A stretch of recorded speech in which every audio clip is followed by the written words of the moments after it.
সকালবেলাও জানতাম না যে আজকে আমার লাইফে কি ঘটতে যাচ্ছে। তাও হোয়াট? ফেস টু ফেস না। আমি ফেস টু ফেস তাকে কত দেখিনি। সালে বিয়ে করেছেন আপনি বলেন তো? ২০১১ তে। এগুলো হয় আজকালকার বাংলাদেশে? এটা সম্ভব? একজন মানুষ সুস্থ একটা ব্যক্তি যার শরীরের কলিজার একটা অংশ কেটে তাকে দিতে হবে। এবং তার লিভারটা ফেলে দিতে হবে। তার অন্য একটা মানুষের কলিজা নিয়ে সে বাঁচতে পারবে। ওই রোবটের যে আর্মস গুলা, ওগুলা পেটের মধ্যে দিয়ে আমার লিভারটা কেটে আমার যেহেতু সি সেকশন বেবি হয়েছে, তো ওই সি সেকশনের জায়গাটায় আবার কেটে ওই দিক দিয়ে লিভারটা বের করবে। ওকে। আমাকে নিয়ে যাবে। তো আমাকে বলতেছিল রেডি হওয়ার জন্য, গোসল করার জন্য। মানে মনে হচ্ছে যে কোরবানি দিতে নিয়ে যাচ্ছে। মানে গোসল করো, এটা করো, সেটা করো, নখ কাটতেছে, আমার চুল বেঁধে দিচ্ছে, আমাকে ড্রেস পরাচ্ছে। মানে মনে হচ্ছিল যে ফাঁসির আসামিতে আসামিকে যেভাবে নিয়ে যায়, আমার কাছে মনে হচ্ছিল যে আমার এখন মনে যা চলতেছে, তাদেরও মনে হয় ঐরকমই লাগে। আমি জীবনে শত, শত হাজার, হাজার মানুষের গল্প ক্যামেরায় ধারণ করেছি, রেডিওতে ধারণ করেছি, টেলিভিশনে করেছি। বাট রাইট নাও আমি যে ফিলটা পাচ্ছি, এইটা আমি কোনোদিন কোনো গল্পে পাইনি। আমার কাছে মনে হচ্ছে কি আমার ৪ টা পাশ ঘোলা হয়ে গেছে, ফাঁকা হয়ে গেছে। এই গল্পটা আজকে যারা শুনেছে, এখন পর্যন্ত যারা আছে, আমি জানি না তাদের এই অনুভূতিটা হচ্ছে কিনা। আমি আপনার অপারেশন থিয়েটার দেখতে পাচ্ছি এবং আপনি যে অপারেশন থিয়েটারে যাচ্ছেন সেটাও আমি দেখতে পাচ্ছি। এটা কোনো সিনেমাতে পোর্ট্রে করা মানে নাটকে পোর্ট্রে করা, গল্পে পোর্ট্রে করা সম্ভব না। আসসালামু আলাইকুম প্রিয় দর্শক এবং শ্রোতা। আল্লাহ সর্বাবস্থায় আমাদের সবার মঙ্গল করুন। সবসময়ের মতো সেই দোয়া এবং শুভকামনা জানিয়ে শুরু করছি ব্র্যান্ডিং বাংলাদেশের একটি এপিসোড। আমি আরজে কিবরিয়া আপনার সঙ্গে রয়েছি এবং আপনারা দেখছেন আমাদের প্রতিষ্ঠান studio of creative arts limited বা সংক্ষেপে যেটাকে আমরা বলি সকা, SOCA, সকার নির্মাণে এই অনুষ্ঠানটি।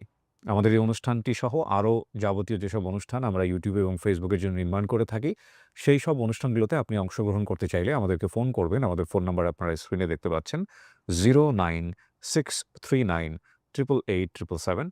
এছাড়া আপনারা চাইলে আমাদেরকে মেইল করতে পারেন। আমাদের মেইল অ্যাড্রেস sharemystory24@gmail.com। আপনার নামটা একটু প্রথমে বলেন। আমার নাম হচ্ছে রিমি। আসলে এটা আমার বাসায় সবাই আমাকে রিমা বলেই ডাকে। বয়স যদি বলতে কোনো আপত্তি না থাকে। 32, জন্ম জেলা? চাঁদপুর। চাঁদপুর। শুরু করেন আপনি। জি।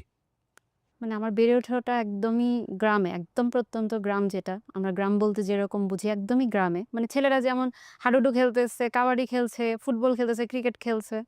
আমারও সেম। আমি এমন কোনো খেলা নাই যেটা আমি পারি না। ক্রিকেট খেলতে পারি, ফুটবল খেলতে পারি, ব্যাডমিন্টন খেলতে পারি। বাবা কি করতেন? আমার বাবা ব্যবসায়ী ছিলেন। কয় ভাই বোন আপনারা? আমরা ৩ ভাই ২ বোন, আমি মেঝো। আচ্ছা, জি। তো এত বেশি চঞ্চল ছিলাম যে আমার কারণে আমার মা সবসময় অতিষ্ঠ থাকতো। হুম। মানে মা বলতো যে, "আমার তো আরো ছেলে-মেয়ে আছে। কই ওরা তো কেউ এমন করে না। তুই কেন এরকম হলি?" সবাই বলতো সবাই যে, "মেয়ের ওর মধ্যে মেলিপনা নাই। ও কেন এরকম এত দুষ্টুমি করে?" যাক এভাবেই বড় হয়ে ওঠা। আমি এসএসসি পর্যন্ত গ্রামেই ছিলাম। এসএসসির পরে আমার ইচ্ছা ছিল যে আমি ঢাকায় এসে পড়াশোনা করব। তো আমার বাবা এটাতে একটুই ছিল, মেয়েকে আসলে বাড়ির বাইরে দিতে চায় নাই। হুম। যাক অনেক কষ্ট করে কান্নাকাটি করে বাবা-মাকে ম্যানেজ করে আমি শহরে আসি। কোথায় পড়তেন? আমি সিদ্ধেশ্বরী গার্লসে পড়েছি। তখন থেকেই মোটামুটি আমাকে একটু বিয়ে দেওয়ার জন্য বাবা একটু চেষ্টা করে যাচ্ছিল। ছোটবেলা থেকে একটা ডানপিটে একটা স্বভাব রয়ে গেছে। মানে আমার তখন নিজের মধ্যে একটা ছিল যে না আমি এত তাড়াতাড়ি বিয়ে করব না। পড়াশোনা শেষ করব, কিছু একটা করব, তারপর বিয়ে করব। হুম। কিন্তু আমার বাবা ওই যে একটু অস্থির হয়ে গেছে। মেয়ে না কি জানি কি হয়ে যায়, বা বা বাড়ির বাইরে থাকে, কি হচ্ছে না হচ্ছে একটা টেনশন থাকতো সবসময় আমাকে নিয়ে। ওই দেখতো, দেখতো আমার জন্য বিয়ে দেখতো। তারপর দেখা যায় যে কথাবার্তা একটু আগালেই যখন আমার সাথে পাত্রপক্ষ কেউ কথা বলতো কিংবা পাত্র কথা বলতো, আমি উল্টাপাল্টা কথা বলে পাত্রকে বিদায় করে দিতাম। আমি তখন অনার্স 2nd ইয়ারে। তখন অ্যাজ ইউজুয়াল আমার জন্য যেরকম পাত্র দেখা হয় এটাও এরকম একটা প্রপোজাল আসলো। তো তখন মেবি একটা আম হরতাল বা কিছু একটা ছিল সানডেতে। হুম। তখন যেহেতু ফ্রাইডে, স্যাটারডে বন্ধ, সানডে তো একটা বন্ধ। বাবা আমাকে মানে বাড়ি যেতে বলতেছে। তো আমি বললাম যে ৩ দিন বন্ধ আছে, ঠিক আছে যাই। এমনি তো বন্ধ হলে আমি চলেই যেতাম। হুম। তখন গেলাম, যাওয়ার পর আমি শুনলাম যে সানডেতে আমাকে একটা পাত্রপক্ষ দেখতে আসবে। তা আমি একটু হতাশই হলাম। কারণ আমি যতবারই ছুটিতে বাড়ি যাই ততবারই কোনো না কোনো একটা জায়গা থেকে আমাকে দেখতে আসে। আপনার কি কেউ পছন্দের কেউ ছিল ওই না, সময়? আমার আসলে পছন্দের কেউ ছিল না। এটাই আমি আসলে ফ্যামিলিকে কাউকে বুঝাইতে পারি নাই। সবাই ভাবতো কি যে এত পাত্র দেখাচ্ছি, কেন ও এরকম করে? কেন রাজি হচ্ছে না? ওকে। নিশ্চয়ই ওর পছন্দের কেউ আছে। আমাকে জিজ্ঞেসও করছে। আমি বলছি, "না, আমার পছন্দের কেউ নাই।" বলল, "তাহলে সমস্যা কি? তাহলে কেন এমন করতেছো? যদি থেকে থাকে আমাদের বলো, আমরা দেখি কথা বলি।" হুম। আসলে আমি বলছি যে, "না, আমার এরকম কিছু নাই। কিন্তু আমি এখন বিয়ে করতে চাচ্ছি না।" মানে কেন পছন্দ হতো না আপনার? মানে আমি না ওই সময়টাতে আসলে বিয়ে করতে চাই নাই। আমি ওকে। চেয়েছি এটলিস্ট আমার অনার্সটা কমপ্লিট হোক। তারপরে আমি বিয়ে করব। মানে মনের মধ্যে একটা ভয় ছিল হয়তোবা বিয়ের পরে আমি পড়াশোনাটা কন্টিনিউ করতে হুম, পারব না। হুম। যার কারণে আমার মনে হয়েছে যে আমি পড়াশোনাটা এটলিস্ট করি।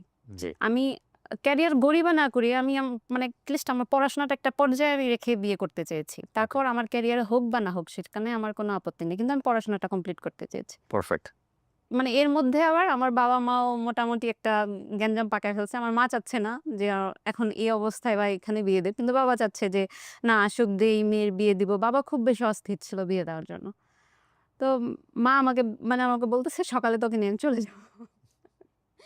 মানে ২ জনের বাবা-মা ২ জনই ঝগড়া লেগে গেছে। মা বিয়ে দিবে না কিন্তু বাবা দিবে। হুম। আমার বাবা চাচ্ছে পাত্রপক্ষ দেখতে আসুক।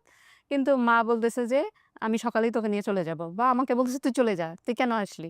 মানে এখন আমি কার কথা শুনবো? মারটা শুনবো না বাবারটা শুনবো? আমি পড়ে গেছি মাঝখানে। হুম। আমিও একটু কান্নাকাটি করেছি। তো মা বলছে, "আচ্ছা দেখতে আসলে কি বিয়ে হয়ে যায় নাকি? দেখতে আসলে কি বিয়ে হয়ে দেখতে যায়? যাচ্ছে। আসুক। হ্যাঁ, পাত্রপক্ষ দেখতে চাচ্ছে আসুক, দেখুক।" সকালবেলাও জানতাম না যে আজকে আমার লাইফে কি ঘটতে যাচ্ছে। তারপর যথারীতি দুপুরবেলা পাত্রপক্ষ আসছে, দেখছে। দেখার পরে তারা আসলে তখন কাবিন করে ফেলতে চাচ্ছিল দেখার পরে। তখন তো এটা শুনে আমি আরো কান্নাকাটি। মানে কি বল আপনি পাত্রকে দেখলেন ওই সময়টাতে? যখন আপনি আমি তাকাইনি। আমি আসলেই তাকাইনি। সবার মাঝখানে যেন আমাকে নিয়েছে আমি একদম মাথা নিচু করে বসেছিলাম। মানে আমি তো কোনো এমনি কৌতূহলই হয় নাই আপনার? না আমি তো এমনি আমার মন খারাপ যে আমাকে দেখতে আসছে এভাবে। আমি তো এই জিনিসটা চাচ্ছিলামই না। মানে এর আগেও যখন আমাকে না পাত্রপক্ষ দেখতে আসতো আমাকে বলতো যে মানে আমাকে এমনভাবে প্রশ্ন করত যে, "তুমি কি সিঙ্গেল ফ্যামিলি চাও না জয়েন্ট ফ্যামিলি চাও?" হুম। তো আমি না মানে আমি টিক্সটা বুঝে ফেলতাম যে সে হয়তো চায় আমি তার বাবা-মাকে নিয়ে থাকবো নাকি আলাদা থাকবো। তো আমি বলতাম কি, "আমি আলাদাই থাকতে পছন্দ করি। আমার একা থাকতে ভালো লাগে।" তো এটা তো নিশ্চয়ই বিয়ের আগে কোনো ছেলে এটা অ্যাকসেপ্ট করবে না। তখন দেখা যেত যে ছেলেরা হয়তোবা এটার একটু নেগেটিভলি নিছে যে মেয়ে তো এরকম সংসারী না। সো বিয়েটা ভেঙে গেছে। হ্যাঁ, বিয়েটা ভেঙে গেছে ওইভাবে। তারপর দেখা যায় যে আমি উল্টাপাল্টা অনেক কথা বলতাম। মানে পাত্রর সাথে আমাকে কথা বলতে দিলেই আমি অনেক মানে এমনিতেও চঞ্চল ছিলাম। তারপরে কোনো ছেলে হয়তোবা এরকম মেয়ে চায় না যে এত চঞ্চল মেয়ে ওই যে বাইরে একটু মিট করতে গেলে মানে অনেক চঞ্চলতা ছিল আমার মধ্যে। অনেক দুষ্টুমি করতাম, অনেক হাসাহাসি করতাম। মানে আমার মধ্যে লাজুক মানে ওই যে মেয়ে বলতে যে জিনিসটা বোঝায় যে একটু ওটা ছিল লাজুক, না। লাজুক ভাব থাকবে, একটু চুপচাপ থাকবে। হ্যাঁ। আমি ওরকম না। মানে অনেক বেশি কথা বলতাম, করতাম। তখন দেখা যায় যে আমার এই চঞ্চলতার কারণে অনেকে ওই পর্যন্তই চলে গেছে। এরপরে আর কন্টিনিউ করে নাই বা সামনের দিকে কথা আগায় নাই। ঐদিনও ঐরকম। আমি তো একদমই চুপ করে বসেছিলাম। তো আমারও তখন মাথায় টার্গেট যে যেভাবে হোক বিয়েটা আজকে ভেঙে দিতে হবে। পাত্রপক্ষের দুলাভাই যিনি ছিল উনি আমাকে মানে সূরা এটা সেটা জিজ্ঞেস করতেছিল কোরআন থেকে। তো আমি একটু অ্যাগ্রেসিভ হয়ে ওনাকে অ্যান্সার দিয়েছি। আমি সূরা তো পারি। কিন্তু আমি তাকে সূরা না বলে আমি তাকে অ্যাগ্রেসিভলি অ্যান্সার দিচ্ছি। আপনারা তো জানেন যে আমি মাদ্রাসায় পড়িনি। আমাকে কেন এগুলা জিজ্ঞেস করছেন? মানে আমি চাচ্ছিলাম কোনো না কোনোভাবে বিয়েটা যেন ভেঙে যায়। হুম। আমি বিয়ে করতে চাই না। তারপরে দেখলাম যে না ভাঙছে না। তারা বলতেছে যে আজকে কাবিন করে ফেলবে। বিয়ে ভাঙছে না, হ্যাঁ। তারপরে আমি এত মুড খারাপ করেছিলাম। তারপরেও তারা যেন কেন কিছু বুঝলো না। কেন বুঝলো না যে আমি চাচ্ছি না বা কিছু। তারপরে আশায় ছিলাম যে হয়তোবা পাত্রপক্ষ আমার সাথে কথা বলবে বা পাত্র আমার সাথে নিজে কথা বলবে সেটার আশায় ছিলাম। কিন্তু যখন দেখলাম যে আসলে ওইরকম কিছু না তখন আমি নিজে থেকেই বলছি। কাকে যেন বলছিলাম আমার মনে নেই এই মুহূর্তে। কাউকে আমার ফ্যামিলির কাউকে একজনকে আমি বলেছিলাম যে আমি ছেলের সাথে কথা বলতে চাই। তখন আমাকে বলছিল যে খায়া দেওয়ার কাজ নাই আবার বিয়েটা ভাঙার জন্য। আপনার বাবা-মাও বুঝে গেছে। হ্যাঁ, কারণ আমি এর আগে অনেকগুলো এরকম করেছি তো। তো যাই হোক তখন বিয়েটা ঐদিন আমার বিয়ে হয়ে গেল। আপনি ছেলেকে দেখলেন কখন? আমি ছেলেকে দেখেছি সত্যি বলতে বিয়ের পরের দিন। তাও হোয়াট? ফেস টু ফেস না। আমি ফেস টু ফেস তাকে দেখি কত নাই। সালে বিয়ে করেছেন আপনি বলেন তো? ২০১১ তে। এগুলো হয় আজকালকার বাংলাদেশে? এটা সম্ভব? আমি তাও ফেস টু ফেস না। আমি তাকে কিভাবে দেখেছি মানে আমি আর সে পাশাপাশি বসে আছি। সে আমার পাশে বসা। তখন আমার ভাগ্নি এসে ফোনে একটা ছবি তুলছে আমাদের ২ জনকে। তারপরে যখন আমি উঠে যেয়ে ছবিটা দেখছি তখন আমি মোবাইলে আমাদের ছবি দেখছি তখন। আল্লাহ! মানে এত বেশি সাসপেন্স ছিল। মানে আমি এত বেশি ছিলাম। মানে আমি তার ইভেন দো আমাদের মানে বিয়ের পরে যে আমাদেরকে থাকতে দিছে আমি রাতে উঠে চলে গেছি রুম থেকে। মানে আমি দ্যাট তার তো একটা মানে এক্সপেকটেশন ছিল নিশ্চয়ই যে কেন এরকম করছে? ডেফিনিটলি হয়তোবা ছিল। আপনি কি বলে উঠে চলে গেছেন যে রুম থেকে যে, "থাকো তুমি আমি গেলাম এখান না থেকে।" এরকম কিছু না। আমি কোন কথাই বলি নাই। আমি জাস্ট রুম থেকে বের হয়ে চলে আসছিলাম আমার মার কাছে। বাট উনি জিজ্ঞেস করেনি আপনাকে যে তুমি রাজি ছিলা কিনা? না ঐরকম ও কিছু বলেনি। ও আসলে বুঝে উঠতে পারে নাই। মানে ও ওকে। বলছে যে, "আমি এর আগে কখনোই কোনো মেয়ে দেখি নাই। আমার এর আগে কখনো পাত্রী দেখা হয় নাই। আমি এটাই ১ম দেখেছি। আসলে কি বলতে হয়, কি করতে হয় আমি সেটাও জানি না।" ওকে, ফাইন। ওরও এরকম মানে ওর কোনো নলেজ বা কোনো কিছু ছিল knowledge না। ছিল না, কিছু ছিল না। ওকে। তারপরে হচ্ছে যে আপনি দেখলেন, পাত্রকে দেখার পর আপনার অনুভূতি কি? আমার তো মানে আমার তখন মাথায় তখন এটাই ঘুরতেছে যেভাবে হোক বিয়েটা ভেঙে দিতে হবে। তখনও? তখনও। মানে আমি মেনেই নিতে পারতেছি না। কারণ আমি যখন শুনেছি যে আজকে আমার কাবিন, আমি এত কান্না করেছি, এত কান্না করেছি। মানে আমি পারি না, আমার বাসায় যারা মুরুব্বি আছে আমি সবার পায়ে যেয়ে ধরি। ওহো! মানে সবাই আমাকে বুঝাচ্ছে, আমার কাজিনরা বুঝাচ্ছে, সবাই বুঝাচ্ছে। মানে একটা কি আমার বাবা শুনেছে যে ছেলের খোঁজখবর নিয়েছে যে ছেলেটা খুব ভালো। সবাই মানে এটাই সাপোর্ট দিয়েছে যে ছেলে অত্যন্ত ভালো। আপনি যদি বিয়ে এখানে দেন তাহলে শুধু ছেলেটার জন্যই দিতে পারেন। ছেলে খুবই ভালো। ছেলে তখন কি করতো পেশায়? ও একজন ইঞ্জিনিয়ার তখন জব করত। ওকে। আর আপনি তখন আমি ইন্টারমিডিয়েট তখন পড়ছেন? Honours second year. Honours second ইয়ারে জি। পড়ছেন। ওকে, ফাইন। আমি তো তখন একদিনের ছুটিতে গেছি, আমি সোমবারে আবার ঢাকায় চলে আসবো। আমার তখন মেবি কোনো একটা এক্সাম ছিল। হুম, সোমবার ঢাকায় চলে আসবো। হুম।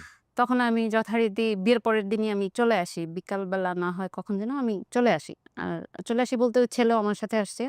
তখন আমার বোন ছিল ঢাকায়। আমি আমার বোনের বাসায় তখন থাকি। মানে আমার বোন, আমার তখন মানে আমার যে হাসব্যান্ড সে, আমরা তখন একসাথে ঢাকায় চলে আসি। আসার পরে সে তখন থাকতো মিরপুরে।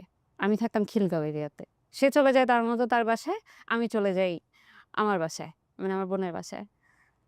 তখনই মনে হয়েছে যে আমি বাঁচলাম। মানে এবার যেভাবেই হোক আর তার সাথে আমি আর দেখা করতে চাই না। তার সাথে যেন আমি আর এই সম্পর্ক কন্টিনিউ করব না। মানে এভাবে কি নাকি বিয়ে হয় নাকি? মানে মাথায় তখন এটাই ঘুরতেছে যে এভাবে কি বিয়ে হয় নাকি? তখন হচ্ছে কি মানে আমি ওর সাথে আমার যে হাসব্যান্ড ওয়াইফ এর যে সম্পর্ক ওরকম কোনো সম্পর্কই ওর আর আমার মধ্যে ছিল না। আমি আসলে বিয়েটা করেছি আমি যখন অনেক বেশি কান্নাকাটি করেছিলাম, বাবাকে ডাকলাম। মানে আমি বাবাকেও বলতেছি যে আমাকে এভাবে বিয়ে দিয়েন না। তখন বাবা বলতেছে যে, "যা তোমার ভালোর জন্যই করতেছি। তোমার ভালো হবে, তুমি সুখী হবা।" তারপর যে এক পর্যায়ে মেনে নিয়েছিলাম যে, আচ্ছা ঠিক আছে এই ছেলেকেই বিয়ে করব। কিন্তু আপাতত এইভাবে না। মানে আমি ছেলেকে দেখিও নাই। মানে আমি চিনি না একটা মানুষের সম্পর্কে কিছুই জানি না আমি। আমি তাকে কিভাবে বিয়ে করব? তাহলে এভাবে বিয়ে দেন না, তাহলে একটু পরে দেন। মানে কিছুদিন পরে দেন বা আগামী সপ্তাহে দেন। তখন আসলে এত বেশি মানে এত লোকজন তখন বাসায় ছিল। একটু অ্যারেঞ্জমেন্ট হয়ে গিয়েছিল। তখন আর পিছানোটা একটু সম্ভব হয় নাই। আবার ওই যে আমার প্রতি একটা কনফিউজ যে আমি হয়তোবা বিয়ে ভেঙে দিব। সো আপনার আ বিয়ের কয়দিন পরে আপনি ঢাকায় চলে আসলেন? আমি বিয়ের পরের দিনই ঢাকায় চলে আসছি। তখন পর্যন্ত আপনাদের মধ্যে স্বামী-স্ত্রীর কোনো জি। সম্পর্ক নাই। ওকে। তারপর? আমি তখন পর্যন্ত মানে আমার ফ্রেন্ড সার্কেলে আমি কাউকে বলিনি যে আমার যেভাবে মানে এই ঘটনা ঘটে গেছে আমার সাথে। আমি তারপরে যেদিন ঢাকায় চলে আসছি তার পরের দিন যথারীতি আমি আমার ক্লাসে গেছি। কেউই জানে না তখনও কেউ জানে না। তো মাঝখানে একদিন ক্লাস গ্যাপ গেছে। আমার ফ্রেন্ডরা সবাই জিজ্ঞেস করতেছে, "কি ব্যাপার? তুই আসলি না কেন কালকে ক্লাসে?" এটা সেটা। আমি বলতে চেয়েও বলতে পারছি না ওদেরকে যে আসলে কি হয়ে গেছে। তারপরে মনে হয় তার ২-৩ দিন পরে আমি যেয়ে বলছি, কেউ তো বিশ্বাসই করে না। মানে কিভাবে সম্ভব এটা? মানে কি? আমি হুম, তখন বলতেছি যে, "আমি জানি না কি হইছে না হইছে। আমি এখন কি করব আমি জানি না।" হুম, তো ও তো তখন ওর বাসা মিরপুরে, ও মিরপুরে চলে গেল। আমি হুম, আমার বাসায়। হুম, তখন দেখা যাচ্ছে যে ও আমাকে ফোন দেয়, আমি ফোন ধরি না। হুম। বিভিন্নভাবে আমার সাথে যোগাযোগ করে। আমি ওর ফোন মানে ওর সাথে কোনো টোটালি ওইভাবে কথা বলছি না বা করছি না। জি। তখন এটা নিয়ে আমার বোন, আমার মা আমার সাথে খুব রাগ করে। মানে প্রতিদিন সকালে উঠে মা আমাকে ফোন দিবে। ফোন দিয়ে বলে কি আ মানে ওর নাম ধরে বলতো, "জাহিদের সাথে কি কথা হইছে? আ ফোন দিছো? নাস্তা খাইছে কিনা জিজ্ঞেস করছো? অফিসে গেছে কিনা জিজ্ঞেস করছো?" মানে আমাকে বলে দিত। আমি বলছি, "তোমার মন চাইলে তুমি যা জিজ্ঞেস করো। আমি পারব না। ওকে। তোমার মন চাইলে তুমি জিজ্ঞেস করো। আমি এগুলো জিজ্ঞেস-টিজ্ঞেস করতে পারব না। আমার ভালো লাগে না।" সম্পর্কটা আস্তে, আস্তে মানে তখন দেখা যায় আমার মা ওকে ফোন দিত। ওর খোঁজখবর নিত। এবং ওর যেদিন বন্ধ থাকতো তখন বলতো আমার বোনের বাসায় ওকে আসার জন্য যে, "তোমার তো অফিস বন্ধ কালকে, তাহলে যাও ওই বাসায় যাও, গিয়ে ২ দিন বেড়ায় আসো, এখানে থাকো।" আমি আমার মার সাথে রাগারাগি করলাম, "তুমি কেন এখানে আসতে বলছো? তুমি কেন তাকে আসতে বলতেছো?" আমি মানে আমাকে পরবর্তীতে এত বেশি আমি তার সাথে ঝামেলা করছি, যেটা বলার মতো না। তখন আমার মা, আমার বোন তাকে বলল যে, "দেখো, ও তো এরকম পাগলামি করতেছে। আর ও ছোটবেলা থেকে একটু এমন, ও একটু বেশি চঞ্চল, কিন্তু আবার ওর মনটা খুব ভালো।" মানে আমার মা ওকে বলছে যে, "তুমি যদি ওকে বুঝতে পারো, তাহলে ওর মনটা অনেক ভালো।" এটা বিয়ের কতদিন পরের ঘটনা? এটা আমার বিয়ের মানে এরকম করতে, করতে কতদিন গেছে আপনাদের? অলমোস্ট ২ মাস চলে গেছে। ছেলে কিছু বলতেছে না? না, ও কিছুই বলতেছে না। ছেলে যথেষ্ট ধৈর্যবান। ও কিছুই ডেফিনিটলি। বলতেছে না। তো আমার মা ওকে বলল যে, "তোমরা আলাদা থাকতেছো, তুমি এক কাজ করো, আপাতত তুমি একটা বাসা নাও। মানে আমি এখন তখনও ওর বাসায় যাইনি। যেহেতু আমার বিয়েটা হুট করে হয়ে গেছে। হুম, একটা অ্যারেঞ্জমেন্টের একটা ইচ্ছা ছিল যে পরবর্তীতে হয়তো একটা রিসেপশন হবে। হুম, কিন্তু ওই রিসেপশন হওয়ার আগেই তখন আমার মা বলতেছে যে, "যখনকারটা হয় তখন দেখা যাবে। তুমি আগে একটা বাসা নাও, একসাথে থাকো। হুম। দেখো হয়তোবা আস্তে, আস্তে ঠিকও হয়ে যেতে পারে।" যেহেতু দূরে থাকো, এমনিতেও একটু সমস্যা ঝামেলা এগুলাতে হয়। তখন সে একটা বাসা নিল এবং সে মিরপুরে বাসা ছেড়ে আমাদের এরিয়াতে চলে আসলো। মানে আমি আমার বোনের বাসার পাশে তখন সে একটা বাসা নিল। একদমই সিম্পল একটা বাসা আমি নিলাম। যেদিন মানে আমরা যে বাসাটা নিছি ওর ওর ব্যাচেলর লাইফে ওর কিছু টুকটাক জিনিসপত্র ছিল ওগুলা। আর আমি একটা তোশক ২ টা বালিশ নিয়ে আমি মোটামুটি একটা বাসা মানে তখন আমার এটাই শান্তি ছিল যে আমার নিজের একটা বাসা হইছে। আমার নিজের বাসা। তখন ওই বাসায় উঠি। তারপর তো তার সাথে আমার আরো বেশি গ্যাঞ্জাম শুরু হলো। মানে এখন মানে যদিও একসাথে থাকতেছি কিন্তু আমি তাকে দেখতেই পারতেছি না। তাকে সারাক্ষণ বলতেছি, "তুমি কেন আমাকে বিয়ে করলা? ওহো! তুমি কেন আমাকে বিয়ে করলা? তুমি বিয়ে না করলে তো আমার বাবা আমাকে বিয়ে দিত না। তোমারই সব দোষ। তোমারই সব দোষ। তুমি কেন আমাকে বিয়ে করলা?" তখন সে আমাকে বলত যে, "দেখো যদি তোমার ভালো না লাগে, তুমি তোমার মতো করে চলে যেতে পারো। আমি কখনোই তোমাকে নিয়ে কোনো বলব না। যদি তুমি আমার দোষ দিয়েই চলে যাও। যে ছেলের সমস্যা বা আমার সাথে মানে যত পারো আমাকে নিয়ে কথা বলো, আমার দোষ দিয়ে চলে যাও। আমি তোমাকে কখনোই ওইটা বলব না যে তোমার দোষ আমি কখনোই দিব না। বা তুমি যে আমাকে ছেড়ে চলে গেছো বা ওইটা আমি কখনোই এই সমাজের কাছে বাট ও কারো ও কাছে ও আমি কি বলব জিজ্ঞেস না।" করতো আপনাকে যে কেন এরকম করছো? রিজনটা কি? হ্যাঁ, ও আমাকে জিজ্ঞেস করত, "তোমার পছন্দের কেউ আছে কিনা?" বা হ্যাঁ। "তুমি কেন এমন করছো?" আমি তখন বলতাম যে, "আমি মানে ছোটবেলা থেকেই তো মানুষের মনে বিয়ে নিয়ে একটা অনেক বেশি ইচ্ছা, একটা স্বপ্ন থাকে। হুম। আমার যেরকম ইচ্ছা ছিল সেটা আমার হয় নাই। এজন্য আমি এটা মেনে নিতে পারছি না।" মেয়েদের মনে স্বপ্ন থাকে রাজকুমার, আর ছেলেদের মনে স্বপ্ন থাকে প্রিন্সেস। বাস্তবতা যে আসলে কি হওয়ার পরে বোঝা যায় যে আসলে আসলে ঘটনা তখন কত। বয়সটাও আমার খুব একটা ওরকম না। আমি তখন ১৯ বছর বিয়েটাকে ফেয়ারি টেল বানিয়ে ফেলেছে আসলে এই বুর্জোয়া সংস্কৃতি, টু বি অনেস্ট। বিয়েটা আসলে এই জিনিসটা না। বিয়েটা ডেফিনিটলি আজকের এই গল্প যারা পুরোটা শুনবেন তারা বুঝতে পারবেন যে বিয়েটা আসলে কি এবং it's a great chapter of life. এটা সম্পর্কে জেনে শুনেই সিদ্ধান্ত নেওয়া উচিত। এটাকে ফেয়ারি টেল এর জায়গা থেকে সিদ্ধান্ত নেওয়া উচিত না। বহুবার বলেছি আমি বহু অনুষ্ঠানে। ডেফিনিটলি। হুম, তারপর? তখন ও আমাকে বলল যে, "তোমার যদি ভালো না লাগে তাহলে তুমি তোমার মতো করে তুমি চলে যেতে পারো। কিন্তু আমি তোমাকে কখনোই ছাড়তে পারব না।" তো আমি আবার ওকে বলতাম, "তুমি ছাড়ো আমাকে। তুই ছাড়বি। তুই কেন ছাড়বি না? তুই ছাড়। আমি ছাড়।" তুমি জেগে তুই না মানে কোথায়? রাগ উঠলে এরকমই করতাম যে, "আমি যদি ছেড়ে দেই আমার বাবা-মা আমাকে জায়গা দিবে না। তুই ছাড়তে হবে। তুই আমাকে ছেড়ে দে তাহলে আমি বাঁচি। তুই আমাকে ছেড়ে দে।"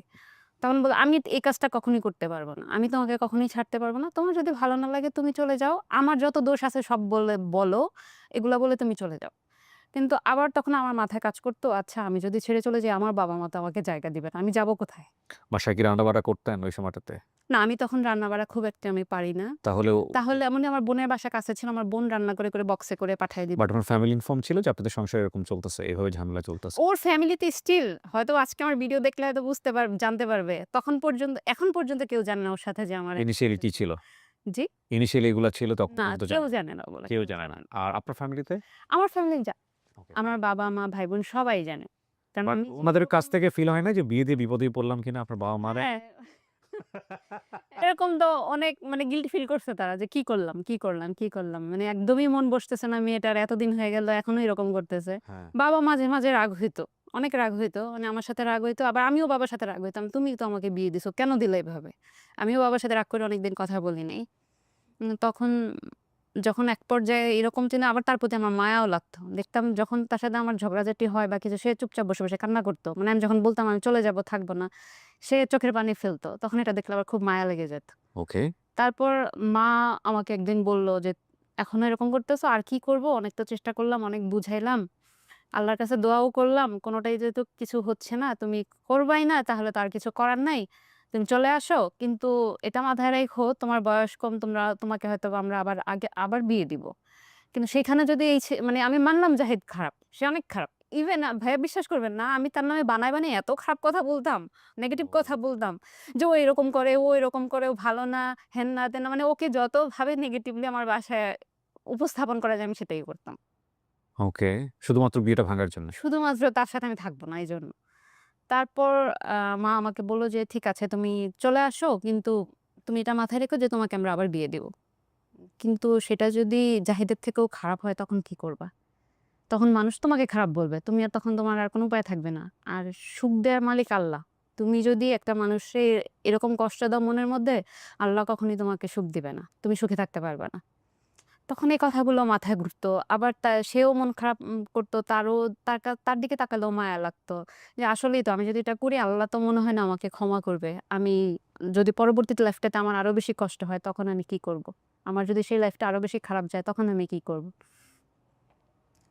এরকম করতে, করতে আমাদের সংসারটার বয়স হচ্ছে সামনের দিকে আগাচ্ছে। তারপর আস্তে, আস্তে মনে হয় একটু বুঝতে শিখলাম। আস্তে, আস্তে একটু বুঝতেছি। তখন আমার মনে হলো যে আসলে উম আমি তখন মানে মনে হলো যে আমার বেবি নেওয়া উচিত। অলমোস্ট আমাদের ২ বছর হয়ে গেছে। ২ বছর এভাবেই চলেছে? ২ বছর এভাবেই চলেছে। তখন আমিই চাচ্ছিলাম কিন্তু আমার হাসব্যান্ড বলল, "তুমি তো নিজেই এখনো বাচ্চাদের মতো করো। তুমি তো নিজেই আপনি বেবি নেওয়ার সিদ্ধান্ত নিলেন কেন হঠাৎ করে? মানে আমি চাচ্ছিলাম যে আমি সংসারটা করি আসলে। ও এক পর্যায়ে আপনি ডিসিশন হ্যাঁ, নিয়েছেন সংসারটা করবেন। সংসারটা করি যেহেতু আমার মন বসছে না, তাহলে হয়তোবা বেবি নিলে হয়তোবা আমি ঠিকও হয়ে যাব। হয়তো আমার সংসারের প্রতি একটা টান আসবে। ততক্ষণ পর্যন্ত জাহিদের প্রতি মানে আপনার হাসব্যান্ডের প্রতি কোন ধরনের কোন সফট কর্নার, মায়া, প্রেম এগুলো মায়া কিছু? লাগতো কিন্তু কেমন যেন লাগতো। কখনো মায়া লাগতো খুব, আবার কখনো মনে হতো না ছেড়ে চলেই যাব, ওই সংসার করব না। ওকে, এরকম একটা ওকে। ছিল। তারপরে আবার একটা সময় মনে হলো যে না, যেহেতু বাবা-মা বিয়ে দিয়েছে, আমার বাবাও মানে আমাদের এলাকায় একটু সম্মানী মানুষ, তাকে সবাই চিনে। হুম। আমি যদি এই কাজটা করি আমার বাবা-মা অনেক কষ্ট পাবে। আমার বাবা-মা অনেকের কথা শুনবে, মানুষের কথা শুনবে। আমার মনে হয় না এই কাজটা করলে এটা ভালো কিছু হবে। আর ওই যে মা বলছে যে, "সুখ দেয়ার মালিক আল্লাহ। তুমি যদি পরবর্তীতে তোমাকে আমরা বিয়ে দিব, ওইটা যদি এর থেকেও খারাপ হয় তখন কি করবা?" ওই কথাটাই মাথায় একটু বেশি ঘুরতো যে আসলেই তো যদি আমার লাইফটা আরো বেশি ক্রিটিক্যাল হয়ে যায়। এখানে তো আমার কোনো সমস্যা নাই। সমস্যা আমি নিজে। আর তো কোনো সমস্যা নাই। তাহলে আমি এটা অ্যাডজাস্ট করার চেষ্টা করি। জাহিদের পক্ষ থেকে কি কোন ট্রাই ছিল? যেহেতু আম লাইক ওর প্রতি আপনার একটা সফট কর্নার তৈরি করার জন্যে বা প্রেম তৈরি করার জন্যে, ভালোবাসা আনার জন্যে ও কোন ধরনের কোন চেষ্টা করত? যেটা হ্যাঁ, ও চেষ্টা এক্সট্রা করেছে। এফোর্ট দেওয়া যেটাকে ও বলে? চেষ্টা করেছে আমাকে মানে ওর জায়গা থেকে অনেক চেষ্টা করেছে। আমাকে ছোটখাটো গিফট দিত। ইভেন দো আমাকে এটাও বলছে, তুমি আমাকে ভালোবাসার দরকার নেই।" মানে আমি সারাক্ষণ দেখা যায় ওর সাথে ভালো কথাও না আমি খুব অ্যাগ্রেসিভলি বলতাম। আচ্ছা। তো আমাকে বলতো, "আমাকে ভালোবাসার দরকার নেই। তুমি জাস্ট আমার সাথে একটু ভালো করে কথা বলো।" মানে ও আপনি যখন ওর সাথে খারাপ ব্যবহার করতেন, ও কোন খারাপ ব্যবহার করত না? ও না, রিপ্লাই ও দিত? কখনোই আমার সাথে কোনো খারাপ আচরণ করেনি। কখনোই না। এটাই তো সবচেয়ে বড় গিফট। এই জিনিসটার জন্যই আমার মনে হয়েছে যে আসলেই সে একজন ভালো মানুষ। আসলেই সে একজন জেনুইন মানুষ। আমরা যখন কারো সাথে খারাপ আচরণ করি, আমরা কিন্তু জানি যে আমরা খারাপ আচরণ করছি। This is a very important point because we are not baby. So অপর পক্ষ থেকে রিঅ্যাকশন কি আসবে ওটাও আমাদের হিসাবের মধ্যে থাকে। কিন্তু রিঅ্যাকশন না আসলে তখন কিন্তু আমাদের ব্রেইনের সিগন্যালটা অন্যরকম হয়ে যায়। সে ইভেন চুক্তি দো অর্জন তার করছে। ফ্যামিলিতেও সে কখনো কাউকে কিছু বলেন। বলেনি। Very good. কেউ জানে না। হয়তোবা আজকে আমার ভিডিও দেখলে অনেকেই জানতে পারবে। এখন পর্যন্ত কেউ জানে না যে আমাদের লাইফে এত কিছু গেছে। সো বেবি নেওয়ার সিদ্ধান্ত নিলেন এবং হাসব্যান্ড বলল যে, "দেখো বুঝো।"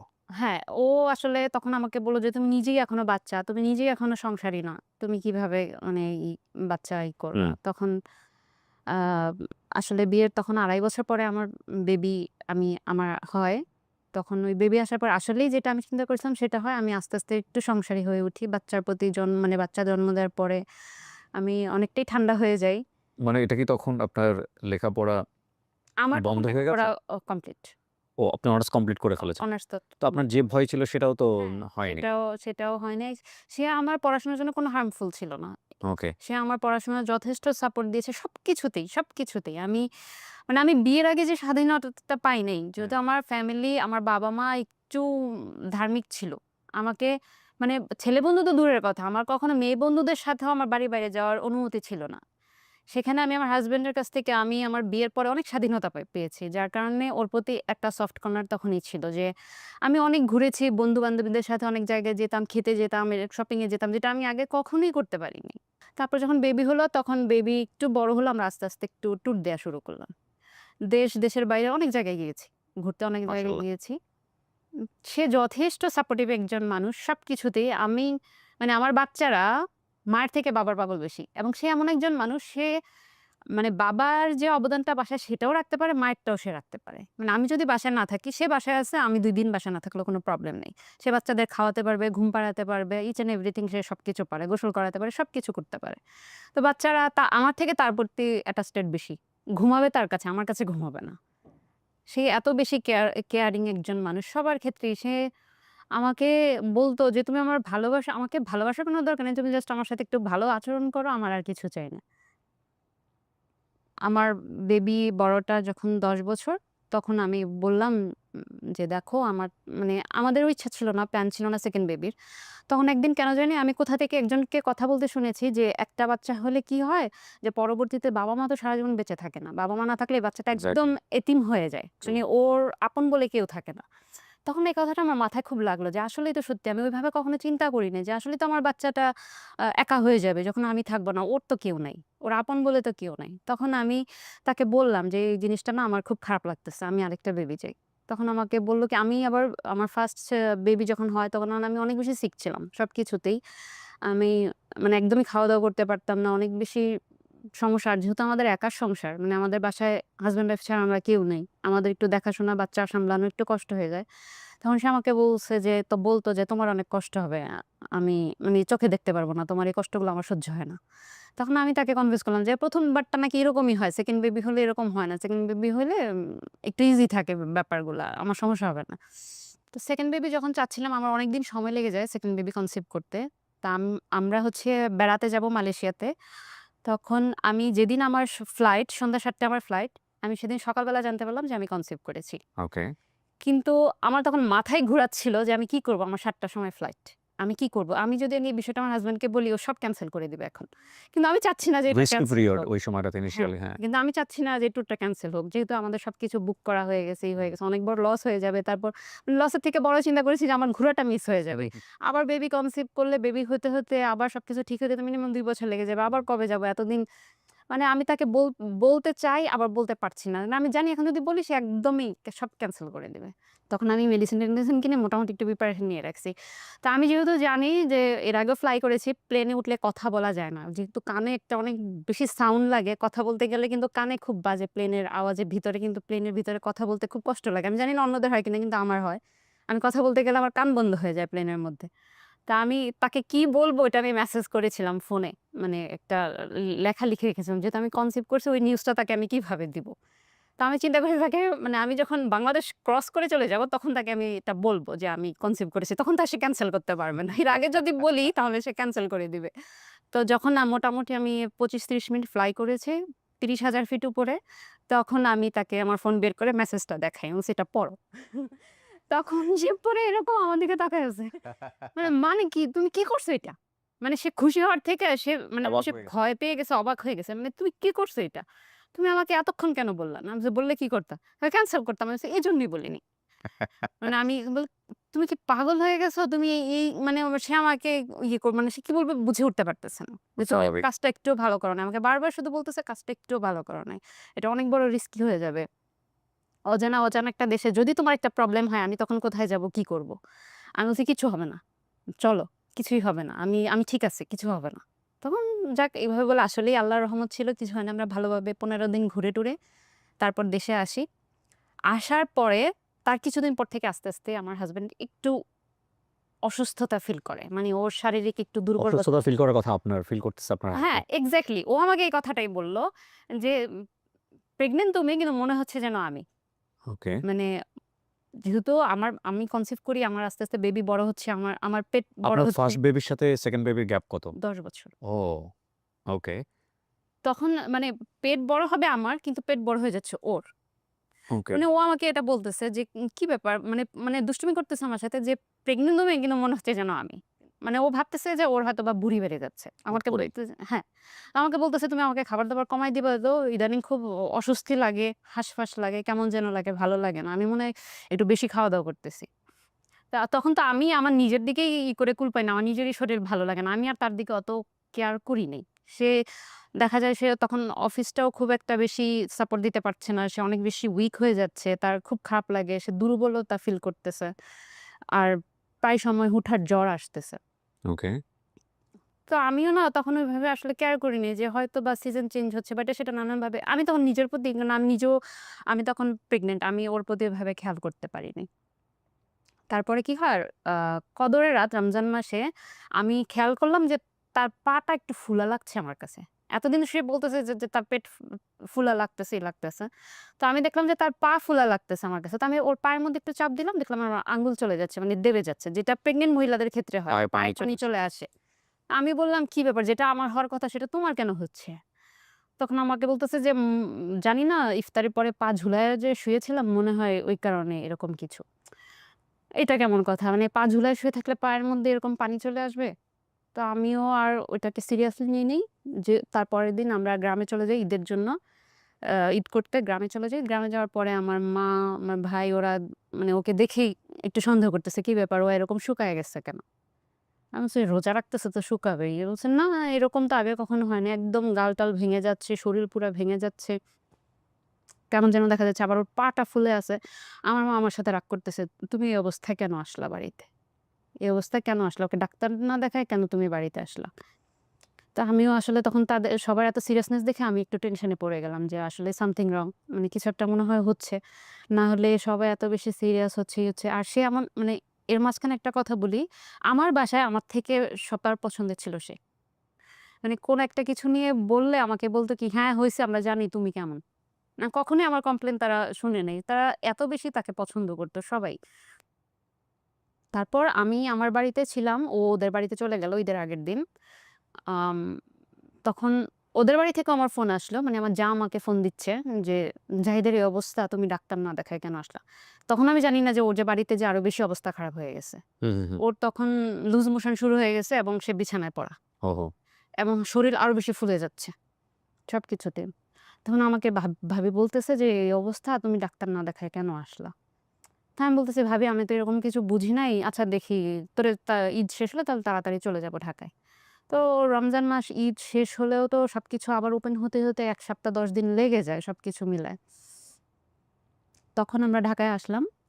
ঈদের কিছুদিন পরে আসার পরে আ ওরই পরিচিত একজন ডাক্তার আছে। উনি হচ্ছে মেডিসিনের ডাক্তার। ওর কাছে গেল। উনার কাছে গেল। উনি ওকে দেখে হয়তোবা বুঝে ফেলছে মানে কি হতে পারে। তো উনি ওরে কিডনি আর লিভারের কিছু টেস্ট দিল। তো দেখা গেল যে ওর কিডনি টেস্ট গুলা সব ভালো আছে।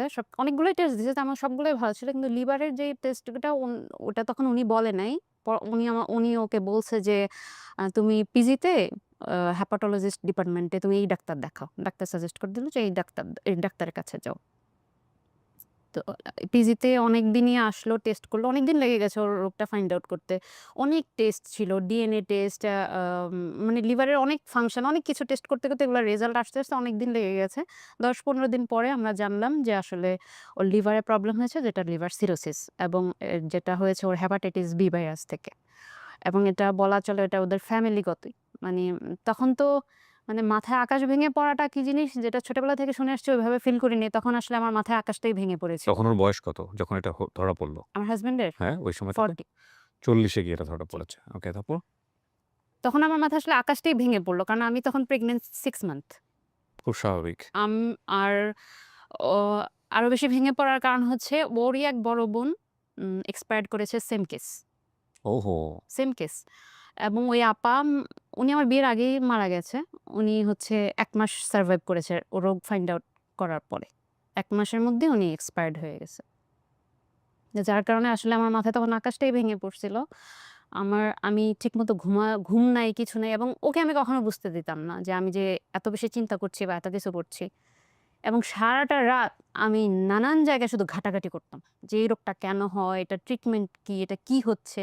বিভিন্ন জায়গায় আর্টিকেলস অনেক কিছু অনেক পড়াশোনা করেছি আমি এটা নিয়ে। মানে আমি তাকে দেখতেও দিতাম না। সে ঘুমাচ্ছে আমি প্রেগন্যান্ট অবস্থায় সারারাত বসে এগুলো নিয়ে ঘাটাঘাটি করছি। যে আসলে এটার ট্রিটমেন্ট কি? আমি যদিও তখন পর্যন্ত জানি এটার আসলে তেমন কোনো ট্রিটমেন্ট নাই। কত সালের গল্প এটা? এইটা ২০২৩। মাত্র ২ বছর আগের। হুম। তখনও আমি জানি যে এটার কোনো ট্রিটমেন্ট ওই অর্থে নাই। হুম। এবং সেটা আমাদের বাংলাদেশে আসলেই নাই। আমাদের দেশে এখন পর্যন্ত লিভারের মানে ফাইনাল কোনো ট্রিটমেন্ট নাই না। শুধু মেডিসিনের উপরেই আমাদের দেশে চলে এখন পর্যন্ত। হুম। তো যেহেতু এটা কিউরেবল না এবং মেডিসিনেও যে আপনি ভালো থাকতে পারবেন সেটাও না। এটা যেকোনো সময় মেডিসিনেও অনেক সময় মেডিসিন মানে কি যতদিন বেঁচে আছে জাস্ট মেডিসিনটা খেয়ে যেতে হবে। কিন্তু এটা যেকোনো সময় যেকোনো দুর্ঘটনা ঘটে যেতে পারে। এবং এই আম লিভার সিরোসিস এর কারণে শরীরের বিভিন্ন ভেইনগুলা অকেজো হয়ে যায় আস্তে, আস্তে এবং কিডনির উপর ইফেক্ট পড়ে। কিডনি ড্যামেজ হয়ে যায়। বিভিন্ন আস্তে, মানে একটা পর্যায়ে খারাপের দিকে চলে যায়। এবং সিরোসিসটা একটা সময় টিউমার থেকে ক্যান্সার হয়ে যায়। হুম। এবং এগুলো খুব দ্রুত হয়ে যায়। তখন আমার মাথায় শুধু কাজ করতেছিল যে আচ্ছা যা হইছে, হইছে। কিন্তু এটার সমাধান কি? আমি শুধু সমাধান খুঁজতাম। যে যা হইছে, হইছে। কেন হইছে, কি হইছে সেটা আমি যাব না, কিন্তু এটা আমার সমাধান করতে হবে। এটার সমাধান কি? এটা কিভাবে করা যায়? কোথায় আছে এটার সমাধান? শুধু ঘাটাঘাটি করছি। অনেক কিছু জেনেছি। তখন মানে আমার তখন এমন লাগতো যে আমার ৬ মাসের বাচ্চা এটা কবে হবে? মানে আমি কবে রিলিজ পাবো? মানে আমি রিলিজ পেলে হয়তোবা আমি অনেক মানে কিছু একটা করতে পারবো। আমি নিজেই তখন ঘরবন্দি হয়েছি। আমি কোথাও যেতে পারছি না, কিছু করতে পারছি না। তখন আমার বাবা আমাকে বলছে, "তুমি ভেঙে পড়ো না। নিশ্চয়ই কোনো না কোনো সমাধান আছে। তুমি জামাইকে বলো ইন্ডিয়ার ভিসা করতে বলো। ইন্ডিয়াতে যেতে বলো, ওখানে গিয়ে দেখো কি হয়।" তো আমার তখন তো ওর সাথে যাওয়ার মতো কেউ নাই। তখন আমার বাবাই ওকে নিয়ে যায় ইন্ডিয়াতে। আমার বাবা আর ও যায় ইন্ডিয়াতে। তখন আমি মেবি আ 7 মানে প্রেগন্যান্ট। ওখানে ডাক্তার দেখানো তো উনারা বলল যে এটা আসলে প্রাইমারি স্টেজে আছে। তবে এটার ট্রিটমেন্ট একটাই লিভার ট্রান্সপ্লান্ট করতে হবে। মানে একজন মানুষ সুস্থ একটা ব্যক্তি যার শরীরের কলিজার একটা অংশ কেটে তাকে দিতে হবে। এবং তার লিভারটা ফেলে দিতে হবে। তার অন্য একটা মানুষের কলিজা নিয়ে সে বাঁচতে পারবে। তখন আসলে কি করব বুঝে উঠতে পারতেছিলাম না। কিন্তু আমার মাথায় তখন এটাই কাজ করতেছে, আচ্ছা ঠিক আছে এটা করলে এটা যেহেতু সমাধান এটাই করতে হবে। আমি নানান জনকে শুধু বলা শুরু করলাম। বাসার হেল্পিং হ্যান্ড থেকে শুরু করে পরিচিত যত লোকজন আছে আমি ডোনার খুঁজতেছি। যেমন লিভার ডোনার। লিভার ডোনার খুঁজতেছি। এবং ততক্ষণ পর্যন্ত আমি জানি যেহেতু আমার হাসব্যান্ডের ব্লাড গ্রুপ ছিল বি পজিটিভ, আমি জানি যে সেম ব্লাড লাগে। আসলে সেম ব্লাড লাগে না। না, আসলে সেম ব্লাড লাগে না বলতে কি ও পজিটিভ যারা তারা হচ্ছে ইউনিভার্সাল ডোনার। তারা যে কাউকে সবকিছুই ডোনেট করতে পারে। ওইটা তখন আমি ওই মুহূর্তে জানতাম না। ওকে, তো আমি শুধু বি পজিটিভ খুঁজতেছি সব জায়গায়। মানে আমার মাথায় তখন একটাই চিন্তা যে বি পজিটিভ একজন আমার লোক লাগবে। ওকে। আমি আপনার এক্সপেরিয়েন্স কি হইলো? মানে যে মানুষজনের কাছে গিয়ে যখন বলতেন লিভার দিবে কিনা? এটা তো সবাই হা হয়ে তাকায় থাকে। আমাকে উল্টা প্রশ্ন করত, নানান প্রশ্ন করত। লিভার মানুষ কিভাবে দেয়? এটা কিভাবে সম্ভব? আমাকে বলতো লিভার মানুষের কয়টা থাকে? বললাম, একটাই থাকে। বলে একটা মানুষ লিভার দিলে তাহলে সে বাঁচবে কিভাবে? না আমি তাদেরকে কোনোভাবে বুঝাইতে বুঝতে পারতেন। পারতাম না, কনভিন্স করতে পারতাম না। যেহেতু আমাদের দেশে লিভার ট্রান্সপ্লান্ট নাই। এখন পর্যন্ত করে নাই। ২-১ টা হয়তোবা পরীক্ষামূলকভাবে হইছে ওটা ওই পর্যন্তই। কিন্তু মানে আমি যে তারপরে যখন আমার বেবিটা হয়, 2nd বেবিটা হয়, হসপিটালে যেদিন হয় আমি সেদিন জানতে পারলাম যে আমার বাচ্চার ওর বাবার ব্লাড পাইছে বি পজিটিভ। আমার মাথায় তখন চিন্তা আসছে ও দিতে পারবে। মানে আমি এতটাই বেশি হয়ে গেছি। মাত্র বাচ্চাটা হইছে। ওকে, আমি হাসবো না, কাঁদবো না। মানে উনার ডেভোশনটা দেখেন। মানে উনার বাচ্চা হইছে এটা নিয়ে চিন্তা ভাবনা নাই। বাচ্চার বি পজিটিভ, বাচ্চার লিভার কেটে সে বাবাকে দিয়ে দিবে। মাই মানে গুডনেস! আমার তখন মাথায় এটা আসতেছে যে ওর বি পজিটিভ, আল্লাহ শুকরিয়া। মানে ও দিতে পারবে। ওর বাবাকে লিভার ও দিতে পারবে। আবার তখন মাথায় চিন্তা করতেছি আচ্ছা ওর দিতে তো অনেক সময় লাগবে। ওর 18-19 বছর না হলে তো ও দিতে পারবে না। কিন্তু ততদিনে কি হবে? ততদিন কিভাবে থাকবে? রাস্তা দিয়ে মানুষজন হেঁটে যাচ্ছে, কোথাও বসে আছি। দেখিয়া তাকায়, আচ্ছা এনার কি বি পজিটিভ? ইনি কি দিবে বললে?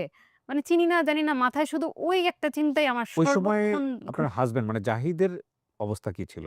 ও কি করতো? আপনাকে কি বুঝাইতো? ও কি মেন্টাল প্রিপারেশন নিয়ে ফেলছিল যে না দুনিয়া থেকে চলে যেতে হবে? নাকি ওর মধ্যেও ও সংসার নিয়ে আসলে কি বলতো, কি করতো ও কখনোই ও একটু চাপা স্বভাবের। সেটা যেকোনো বিষয় বলেন, কষ্ট বলেন বা আনন্দ বলেন, কোনো কিছুতে ও কখনো মানে ওইভাবে এক্সপ্রেস করতে পারে না। ও আসলে আমাকে তখন বলতো, "তুমি এত বেশি অস্থির হইও না। আম ট্রিটমেন্ট তো আমি তো ওষুধ খাচ্ছি, আমি তো মেডিসিন খাচ্ছি। দেখি না কি হয়। তুমি এত অস্থির হচ্ছ কেন? যাক না কিছু সময়। আরো দেখি না। একটু অস্থির কম হও।" এবং তাকেও সারাক্ষণ খোঁচাতে থাকতাম। "এই তুমি তোমার পরিচিত লোকজনদেরকে বলছো তোমার যে একজন ডোনার লাগবে? এরে বলছো, ওরে বলছো, এরে বলো, ওরে বলো।" মানে আমি তাকে সারাক্ষণ করতাম। "সবাইকে বলো, সবাইকে দেখো, যদি ডোনার পাওয়া যায় হুম। এটা হবে।" ডাক্তার কি টাইম বলে দিয়েছিল যে এই কয়েক না, বছর? ডাক্তার আসলে ওইভাবে বলেনি। যেহেতু ওর প্রাইমারি স্টেজ ছিল। অনেকের হয়তোবা অনেক সিরিয়াস স্টেজ থাকলে তখন বলে যে ৩ মাস বা 6 মাসের মধ্যে ট্রান্সপ্লান্ট করতে তো হবে। আপনার হাসব্যান্ড তখন কি একদম ফুললি বাসায় বসা? না, নাকি ও তো অফিস চাকরি-বাকরি করছে। এর মধ্যেও করছে? হ্যাঁ, ওকে, অফিস করছে। জি। এমনিতে ওর ফিজিক্যালি কোনো প্রবলেম ছিল না। শুধু একটু উইকনেস ছিল। তবে ওর অনেক রেস্ট্রিকশন ছিল তখন। দেখা যাচ্ছে ও ২৪ ঘন্টা ১ লিটার পানি খেতে পারবে এবং ল অ খাবারের মধ্যে অনলি ২ গ্রাম লবণ খেতে পারবে। মানে লবণ একদম কম। লবণ একদমই ২ গ্রাম মানে ১ চিমটি। ১ চিমটি পরিমাণ। তখন দেখা যায় আমি লবণ ছাড়াই রান্না করতেছি। আমরা লবণ আলাদা করে নিয়ে খাচ্ছি, সে লবণ ছাড়াই খাচ্ছে। এবং ১ লিটার পানি। একটা মানুষ ১ লিটার পানি খেয়ে কিভাবে থাকে? যেই গরম আমাদের দেশে, গরমের সময় তখন তো পুরাই সামার সিজন। সারাদিনে ১ লিটার পানি। ২৪ ঘন্টা ১ লিটার পানি। ওকে। মানে সে ওষুধের মতো করে পানি খেত। টিক করে শুধু গলা ভিজাইত। কারণ ওর যেহেতু সিম্পটমই ছিল ওর শরীরে পানি চলে আসা। পায়ে ও পানি, পেটে পানি। ওর পানিটা এবজর্ব করত না। তো ওর এজন্য পানির উপর লিমিটেশন ছিল এবং লবণের লিমিটেশন ছিল। মানে ওর যে পানি খাওয়ার আকুতিটা সবসময় করতো, মানে অফিস থেকে বাসায় যখন যেত, বাসায় যাওয়ার যে পথ জ্যামে, গরমে বাসায় যে একটু মন ভরে সে ১ গ্লাস পানি খাবে, আহা! এই জিনিসটা খাওয়ার জন্য যে আকুতি করতো, ওই জিনিসটা আমার খুব কষ্ট লাগতো যে একটা মানুষ পানি খেতে পারছে না। এত কষ্ট লাগতো। তখন আমি বলতাম কি, "আচ্ছা তুমি একটু নরমাল পানি আর একটু ফ্রিজের পানি মিক্সড করে খাও। তাহলে একটু ঠান্ডা খেলে হয়তো তৃষ্ণাটা কমবে।" তখন ঠান্ডাও খেতে পারত না। মানে ওর ঠান্ডা লেগে যেত। ৩ মাস পর আবার ও চেকআপে যায়। তখন আমি তো ওকে বললাম যে, "তুমি ফুল প্রিপারেশন নিয়ে আসবা ওখানে। ট্রান্সপ্লান্টের জন্য কি, কি করতে হয় সবকিছু জেনে আসবা।" এবং ও যায়। যাওয়ার পর ওখানে ডাক্তারের সাথে কথা বলে। ডাক্তার তখন ওকে ডিটেইলস বলে ট্রান্সপ্লান্টের জন্য কি, কি প্রয়োজন, কি, কি করতে হবে এবং ডোনারের কথা জিজ্ঞেস করছে। তখন বলছে যে, "ডোনার আপনার যেহেতু বি পজিটিভ যে কেউ ১৮ থেকে ৪০ বছর বয়সের বি পজিটিভ অথবা ও পজিটিভ। এই ২ টা মানুষ আপনাকে, সুস্থ একজন মানুষ আপনাকে লিভার ডোনেট করতে পারবে। এবং সেটা হতে হবে আপনার ফ্যামিলি মেম্বার, বাইরের কেউ না। যেহেতু একটা মানে অর্গান বেচাকেনা এটা আইনত দণ্ডনীয় অপরাধ। সে কারণে ওরা বলছে যে ফ্যামিলির কেউ দিতে হবে, বাইরের কেউ না। তখন মানে আমি যখন শুনছি যে ও পজিটিভ দিতে পারবে, আমি কিভাবে এটা শুকরিয়া আদায় করব জানি না। আমার ও পজিটিভ এবং আমি যখন শুনতে পারছি যে ও পজিটিভ দিতে পারবে, আমি মানে শুকরিয়া আদায় করতে আমি ওই মুহূর্তটা বলে বুঝাতে পারব না যে আমার যে কতটা মানে মনে হচ্ছে যে মাথার উপর থেকে বিশাল বড় একটা পাথর সরে গেল। তখন আমি ওকে সাথে, সাথে বললাম যে, "তুমি কালকে আবার ডাক্তারের কাছে গিয়ে জিজ্ঞেস করবা যে আমার ওয়াইফ দিতে পারবে কিনা?" কারণ তার একটা বেবি হইছে মাত্র এবং ২ টাই সি সেকশন। এটা শোনার পর সে কি বলছে? তখন সে আমাকে বলতেছে যে, "তুমি দিবা মানে কিভাবে কি?" আমি বলছি, "আরে আমি দিচ্ছি না, তুমি জিজ্ঞেস করো না। আমি কি বললে কি দিয়ে দিতাম? তুমি জানো ইনফরমেশন গুলা নিয়ে আসো।" তখন সে জিজ্ঞেস করছে। পরের দিন হসপিটালে গিয়ে ডাক্তারের সাথে কথা বলছে। ডাক্তার বলছে যে, "বেবির বয়স কত?" তখন বলছে যে, "1 মান্থ।" তখন বলছে যে, "না, আপাতত তো না। 1 মান্থ বাচ্চার বয়স এই মুহূর্তে তো দেয়া যাবে না। ৭-৮ মাস পরে বেবি আরেকটু বড় হলে তখন হয়তোবা আমরা করতে পারব।" তখন আমি বললাম, "যা, যা ডকুমেন্টস লাগবে তুমি সব জেনে আসো। আমি দেখি কি করতে পারি।" তখন সে দেশে আসলো। যখন আমি বলতেছি যে, "আমি দিব, আমি দেব।" যেহেতু আমরা ডোনার ওইভাবে আসলে খুঁজে পাচ্ছি না। কাউকেই করতে পারি নাই। তখন সে বলতেছে যে, "দেখি না কি হয়। আমি তো ভালো আছি। আমার তো কোনো প্রবলেম হচ্ছে না।" আমি বলছি, "প্রবলেম হচ্ছে না কিন্তু এটা যদি আরো খারাপের দিকে চলে যায় তখন আমাদের আর কিছুই করার থাকবে না। ক্যান্সারটা ওইদিকে চলে গেলে অনেকটাই ক্রিটিক্যাল হয়ে যাবে বিষয়টা। আমি চাচ্ছি না এটা নিয়ে বসে থাকতে। যত বসে থাকবো তত এটা মানে ভালো তো হওয়ার কোনো চান্সেস নেই। এটা খারাপই হবে। তাহলে আমি কেন এটা নিয়ে বসে থাকবো?" সবাই আমাকে একটু বলছে যে, "আরেকবার চিন্তা করো, আরেকবার চিন্তা করো।" যে আমাকে এই কথা বলছে আমি তার সাথেই মানে সম্পর্ক বন্ধ করে দিছি। মানে কেন আমাকে বলল আরেকবার চিন্তা করো? কেন আমি আরেকবার চিন্তা করব? কেন আমি আরেকবার চিন্তা করব? এই কথা কেন আমাকে আপনি আরেকবার চিন্তা করবেন না? এই প্রশ্নটা আমি করি আপনাকে। আমি শুধু ওই লাইনটা আপনার মাথায় নিচ্ছি। সেটা হচ্ছে আপনি যখন কনফার্ম হয়ে গেলেন যে না আপনি দিতে পারবেন, তখন আপনি বলছেন যে আমি একটু হাঁপ ছেড়ে বাঁচলাম এবং আপনি বলছেন যে আমি রিল্যাক্স হয়ে গেলাম, টেনশন ফ্রি হয়ে গেলাম। স্বভাবতই সম্পর্কটা অসাধারণ নিঃসন্দেহে। কিন্তু হয় না অনেকেই তো টেনশনে পড়ে যাওয়ার কথা। না আমার হাসব্যান্ড খুঁজে পাচ্ছে না কোথাও থেকে। শেষ পর্যন্ত এবার আমার কাছেই আসবে। মানে সম্পর্কটা এরকম দিকেও তো যাওয়ার সম্ভাবনা থাকে এবং ওয়াইফ না আমি বলি ওয়াইফ এবং হাসব্যান্ডের কেউই যদি ওই মুহূর্তে রাজি না হয়। একটা হচ্ছে যে স্বতঃস্ফূর্তভাবে আপনি রাজি হয়ে গেছেন বা আপনি চিন্তা করছেন সেটা ফাইন। কিন্তু রাজি না হয়ে গেলে আমরা একটু মুদ্রার ওপিঠটাও একটু ভাবার চেষ্টা করছি। ডোনার কোথাও পাওয়া যাচ্ছে না এবং হাসব্যান্ড ওয়াইফের উপরেই ডিপেন্ডেন্ট এবং ওয়াইফ কোনোভাবেই সে রাজি হচ্ছে না। কনভিন্স করতে হচ্ছে তাকে। কনভিন্স করতে হচ্ছে তাকে। মানে রাজি না হলে তখন পরিস্থিতিটা কি অবস্থা দাঁড়ায়? মানে এই সংসারটা কি আদৌ টিকবে বা টিকবে কিনা? আর রাজি যে হচ্ছে না সেটার পেছনেও তো অনেক বেশি যুক্তি থাকতে পারে। সে ভয় পেতে পারে। পৃথিবীতে তো মানুষ সবচেয়ে নিজেকেই বেশি ভালোবাসে। জি। সেটাও তো যুক্তির বাইরে কোনো কিছু না। কিন্তু আপনি অনেক স্মুথলি নিয়ে ফেলছেন। সেদিক থেকে হয়তোবা তখন পর্যন্ত আমরা চিন্তা করছি খুবই সুন্দর একটা গল্প। কিন্তু মেক্সিমাম ক্ষেত্রেই তো বা অনেকেই তো রাজি নাও হইতে পারে। আপনার মাথায় এই জিনিসগুলো আসছে ওই সময়টাতে? না, আমার মাথায় আপনার তখন অ্যান্সারটা এগুলো কি আসে হবে? নাই। আমার তখন এগুলো আসে নাই। আমার যেহেতু ছোট, ছোট বাচ্চা, আমি চাইনি ওদের লাইফটা নষ্ট হয়ে যাক। মানে আমি ওর বাবা ছাড়া ওদের লাইফটা কল্পনা করছি যে ওদের লাইফটা অনেক বেশি ক্রিটিক্যাল হয়ে যাবে। ওদের লাইফটা একদমই ক্রিটিক্যাল হয়ে যাবে যে ওর বাবা ওদের সাথে এত বেশি অ্যাটাচড, ওরা ওর বাবার প্রতি এত বেশি পাগল। আমি চাইনি ওদের এই লাইফটা, ওদের এই বন্ডিংটা নষ্ট হয়ে যাক। আর আমি আমার লাইফটাও চিন্তা করেছি যে হাসব্যান্ড ছাড়া একটা মেয়ের লাইফ মানে আমার বিধবা শব্দটা আমি চাই নাই আমার লাইফে। আমি এই শব্দটা আমার লাইফে নিতে চাই নাই। আমিও চাই না আমার বাচ্চারা মানে বাবা-মা নাই এই শব্দটা নিয়ে বাঁচুক। যার কারণে আমি অন্য আর কোনো কিছুই চিন্তা করি নাই। কোনো কিছুই ভাবি নাই। কোনো কিছুই মাথায় আসে নাই। যে আমার চোখে মানে আরো বেশি লাগছে যে আমার চোখের সামনে একটা মানুষ আস্তে, আস্তে কষ্ট করে ট্রিটমেন্ট না নিয়ে চলে যাবে। এই জিনিসটা আমি মেনে নিতে পারব না। আমি সারা জীবন নিজেকে ক্ষমা করতে পারব না। আমার কিছু করার ছিল কিন্তু আমি করি নাই। আমি নিজেকে হয়তোবা সারা জীবনেও ক্ষমা করতে পারব না। তখন আফসোস করলেও কোনো লাভ হবে না। আফসোস করেও আমার আর কোনো কিছুই ঠিক হবে না। তারপর? তখন ও আসলো। আসার পরেই শুরু হলো আমাদের সবকিছু গুছানো। তখন মেবি মার্চ মাস ছিল ২০২৪ সালের। ও তারপরে যখন আবার চেকআপের থেকে আসলো, তখন আসলে অনেক বেশি আইনি প্রসেস ছিল। ট্রান্সপ্লান্টের জন্য যে এত কিছু করতে হয়, এত কিছু করতে হয় যেটা আমাদের জানাই ছিল না একদমই। মানে আমাদের ১ম সিভিল সার্জন থেকে একটা পারমিশন নিতে হয়েছে এবং সিভিল সার্জন থেকে সেটা আইন মন্ত্রণালয়ে গেছে। আইন মন্ত্রণালয় থেকে একটা পারমিশন নিতে হয়েছে। তারপর সেটা ফরেন মিনিস্ট্রি থেকে একটা পারমিশন নিতে হয়েছে এবং সেটা চিফ জুডিশিয়াল ম্যাজিস্ট্রেটের কাছে আমাদের একদম আসামির মতো কাঠগড়ায় দাঁড়ায়ও তার ওখান থেকে দাঁড়ায় আমাদেরকে পারমিশন আনতে হয়েছে। এই পারমিশনটা নিয়ে গিয়ে আপনাকে ইন্ডিয়াতে হাসপাতালে জমা দিতে হয়। হ্যাঁ। আদারওয়াইজ ওরা করবে না। এটা তো কলিজা কেটে দেওয়ার চাইতেও অনেক এটা ডিফিকাল্ট অনেক একটা। বেশি সাফার ছিল। আমাদের এই জার্নিটা অনেক বেশি সাফার ছিল। মানে এর কাছে যাই, এ বলে এটা আমার কাজ না, এটা ওর কাজ। এ বলে মানে এত বেশি এই কাজগুলা নিয়ে ওহোহো! ইভেন দো এই কাগজগুলো আমাদের অ্যাটাস্টেড করাতে হয়েছে, নোটারি করতে হয়েছে, ট্রান্সলেট করতে হয়েছে। এত বেশি কাগজগুলাতে এত প্রবলেম হয়েছে। তারপরে জার্নিটা মানে এই কাগজগুলা নিয়ে আমাদের মূলত তার পরবর্তী লাইফটাতে আরো বেশি কষ্ট করতে হইছে। তারপর যখন আল্লাহ! আমরা এই কাগজগুলা গুছায় আমরা যাই, যাওয়ার পর ওখানে কি হয়, মানে আমার বাবা মানে আমি যেহেতু ডোনার, আমার ফ্যামিলি থেকে আমার ভাই কিংবা আমার বাবা যেই হোক আমার ফ্যামিলির একজন মেম্বার আমার গার্ডিয়ান হিসেবে ওখানে যেতে হবে। এবং তাদের উইলিংলি বলতে হবে যে হ্যাঁ, আমার মেয়ে এই কাজটা করতেছে এটাতে আমরা সম্মতি আছে, আমাদের কোনো আপত্তি নেই।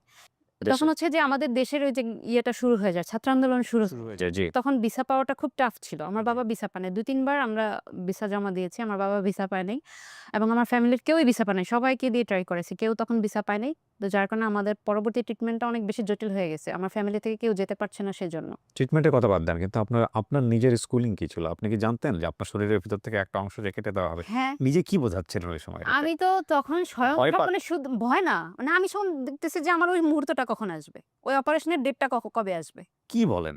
অপারেশনের ডেটটা আমার এট এনি হাউ তাকে অপারেশন করাতে হবে, তাকে বাঁচাতে হবে। নাহলে যেকোনো সময় যেকোনো একটা দুর্ঘটনা ঘটে যেতে পারে। আপনার নিজের কোনো ভয় লাগতো না? না, আমি সত্যিকার অর্থে আমি কোনো ভয় পাইনি। যদি আমি সত্যি বলি একদমই সত্যি আমার কোনো ভয় লাগেনি। আপনি তো মারাও যেতে পারতেন। হ্যাঁ, যেতে পারতাম। কারণ আমাকে যখন বন্ডসের নিচে এটা আমার ১৫ থেকে ১৬ টা ছিল। কি বলে? একদম ফার্স্ট এরপরে সাইন করতে হয়। হ্যাঁ, একদম ফার্স্ট লাইন দিয়ে ছিল যে আমার লাইফ রিস্ক আছে। আমি তো জেনে শুনেই গেছি এবং আমি তো নিজেই অনেক বেশি ঘাটাঘাটি করছি এগুলা নিয়ে। আমি তো সেখানে এটাও জেনেছি যে আপনি বলছিলেন যে আপনার হাসব্যান্ড যদি বেঁচে না থাকে তাহলে তার বাচ্চাদের কি হবে? বা আপনি বিধবা হবেন এটা সহ্য করতে পারেন না। কিন্তু এই অপারেশন করতে গিয়ে আপনারা দুজনেই তো সাফারার হইতে পারতেন। হ্যাঁ, হয়তো আমাদের চোখের সামনেও তো ওখানে অনেক হইছে। এই চিন্তাগুলো কি আসছে মাথায় কখনো? না, এটা আমার আসে নাই। ইভেন দো আমি স্বপ্নেও দেখতাম যে আমাদের সার্জারি হচ্ছে। আমি যে মাথায় ওই একটা চিন্তায় এবং আমি ডাক্তারকে বলছি, হিন্দিতে বলছি, "মেরে হাসব্যান্ড বিলকুল ঠিক হো যায়েঙ্গে क्या?" মানে আমার স্বপ্নেও আমি ওগুলা দেখতাম। মানে আমার সার্জারি হচ্ছে। আমি সার্জারি রুমে আছি। এরকম স্বপ্নেও আমি দেখতাম। তো যাই হোক, আমি ২০২৪ এর জুনের ১৮ তারিখে আমরা ইন্ডিয়াতে চলে যাই। আমার 2nd বেবির বয়স তখন ১১ মাস। ওদেরকে রেখে গেলেন না নিয়ে গেলেন? ওদেরকে রেখে গিয়েছি আপনার মায়ের কাছে? আমার মায়ের কাছে। আমার মা ছিল আমার বাসায়। এবং যেদিন আমি যাব সেদিন সন্ধ্যা থেকে আমার হাসব্যান্ডের জ্বর। ওর প্রায় সময় জ্বর আসতো এবং লিভার রোগীদের এটাই একটা বড় সমস্যা যে ওদের প্রায় সময় খুব হাই ফিভার থাকে। ১০৪, ১০৫ এরকম হয়ে যায়।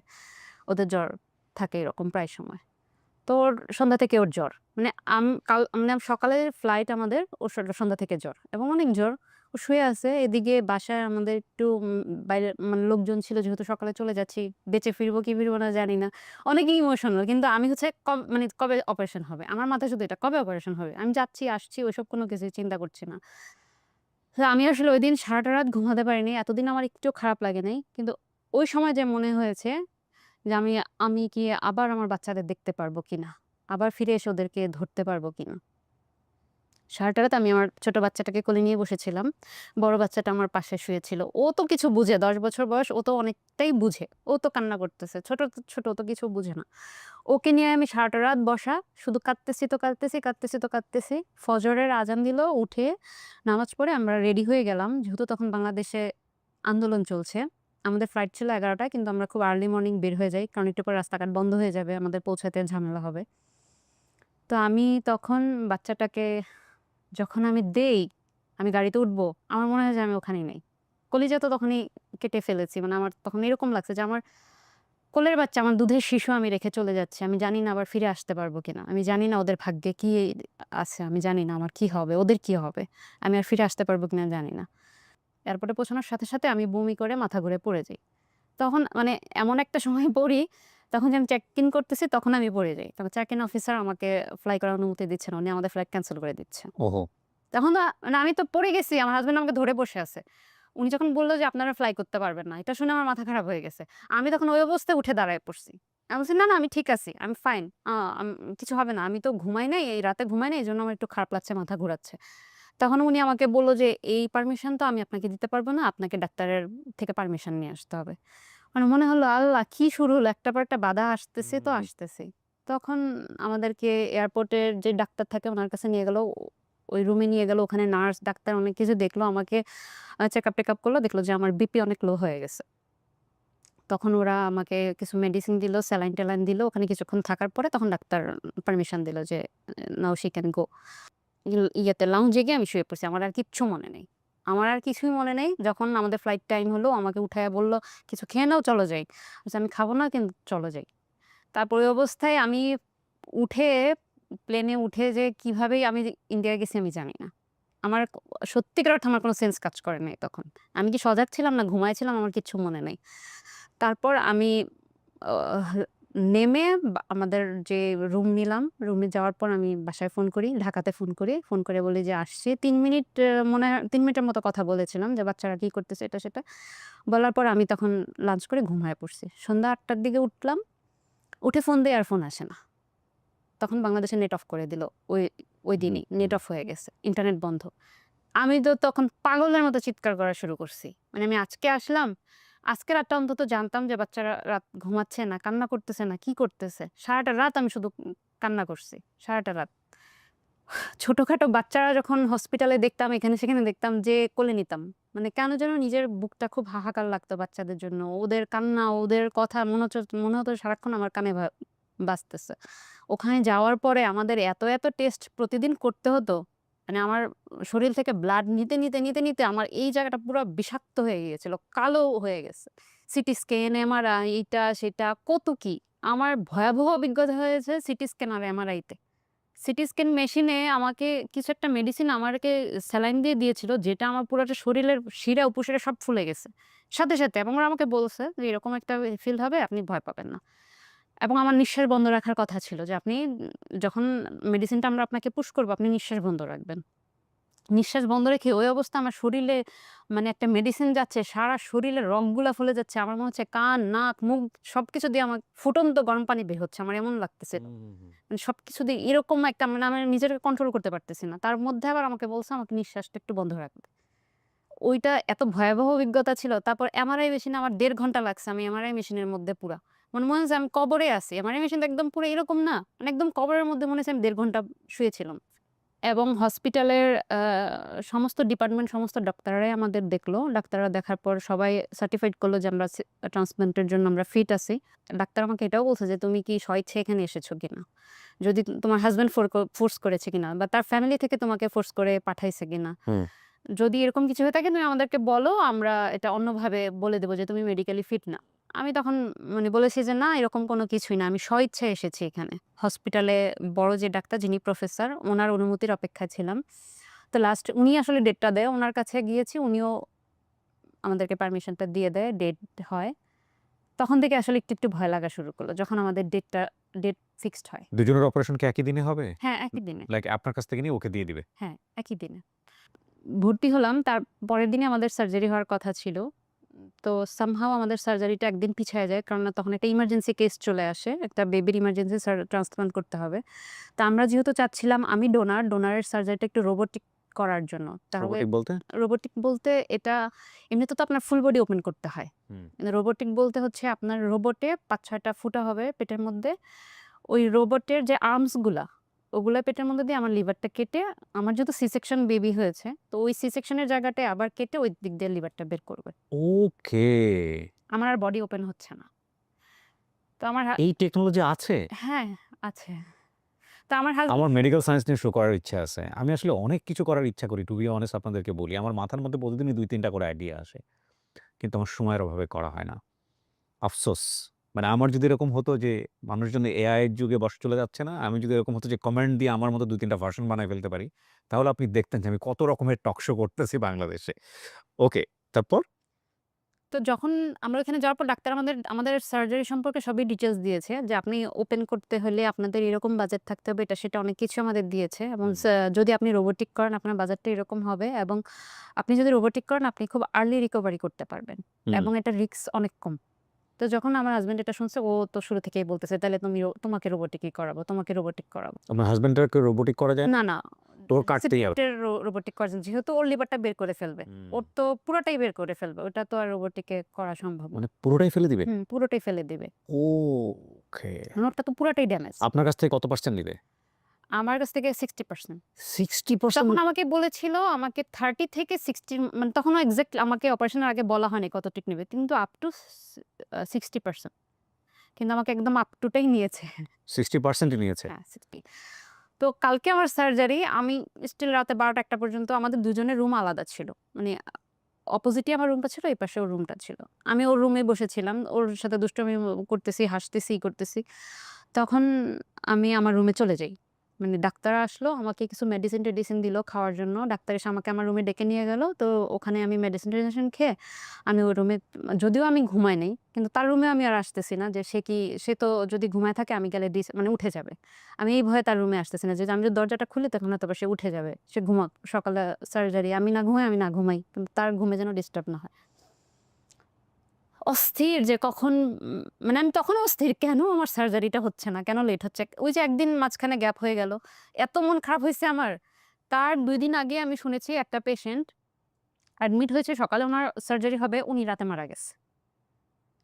বিকেলে অ্যাডমিট হইছে, রাতে পেশেন্টটা মারা গেছে হসপিটালে, সকালে উনার সার্জারি হওয়ার কথা ছিল। এত ভয় লাগতো এগুলা দেখে মনের মধ্যে। আবার তার মধ্যে আমাদের একদিন পিছায়া গেছে। তখন আমি রাত্রেবেলা যখন মোটামুটি ৪:৩০-৫টা বাজে, আমি রুম থেকে বের হয়ে এখানে সেখানে হাঁটতেছি, ঘুরতেছি। কাউকে দেখতেছি না কেন? কোনো ডাক্তার আসছে না কেন? কোনো নার্স নাই কেন? নার্স স্টেশনে যাচ্ছে। কি ব্যাপার? নার্সরা সব কোথায় গেল? আমাকে নেয় না কেন? বা আমি আমার হাসব্যান্ডের রুমের আশেপাশে দিয়ে ঘুরতেছি, ভাবতেছি সে হয়তো ঘুমাচ্ছে। যাক আমি না যাই। আমি গেলে সে উঠে যাবে, ডিস্টার্ব হবে। তখন আমি একটা পর্যায়ে তার রুমে উকি দিয়ে দেখি সে বসে আছে। তখন আমি বললাম, "কি ব্যাপার তুমি ঘুমাও নাই?" বলে, "না।" আমি বলছি, "ও আচ্ছা ঠিক আছে। তাহলে কেউ যে আসে না আমাকে যে নেয় না, আমাকে নেয় না কেন?" তখন ও বলতেছে কি, "কেন কেউ নাই ওদিকে?" আমি বলছি, "কাউকেই দেখতে পাচ্ছি না। প্রায় ৫টার কাছাকাছি বেজে যাচ্ছে। কেউই আসতেছে না, কিছুই বলতেছে না। সার্জারি কি আজকেও ক্যানসেল হবে?" মানে আমার মনের মধ্যে ভয় সার্জারি কি ক্যানসেল হয়ে যায় নাকি আবার? কোনোভাবে যেন সার্জারিটা আজকে অন্তত ক্যানসেল না হয়। এটা বলে আমি তার রুম থেকে চলে আসি। এবং ওই যে তার আগের দিন রাতে তার রুমে বসে গল্প করে দুষ্টামি করে আসছি। আমি তাকে মানে ফান করে বলি যে, "এর আগে তো আমাকে নিয়ে অনেক কমপ্লেইন করছো। আমার মায়ের কাছে আমি এটা করছি, সেটা করছি বিয়ের শুরু থেকে। এখন না হয় একটু প্রশংসা কইরো ফোন দিয়ে। এখন না হয় একটু বলো, তাহলে তো তারা একটু শান্তি পাবে। সারা জীবন তো আমার নামে কমপ্লেইনই দিছো। এখন না হয় একটু বলো।" তখন সে আমাকে বলল কি, "এগুলো কি তোমার বলতে হবে? তোমার সামনে কি আর তোমার কথা বলি? আমি তোমার কথা অনেক আগেও বলছি। তোমার মাকে জিজ্ঞেস করে দেখো।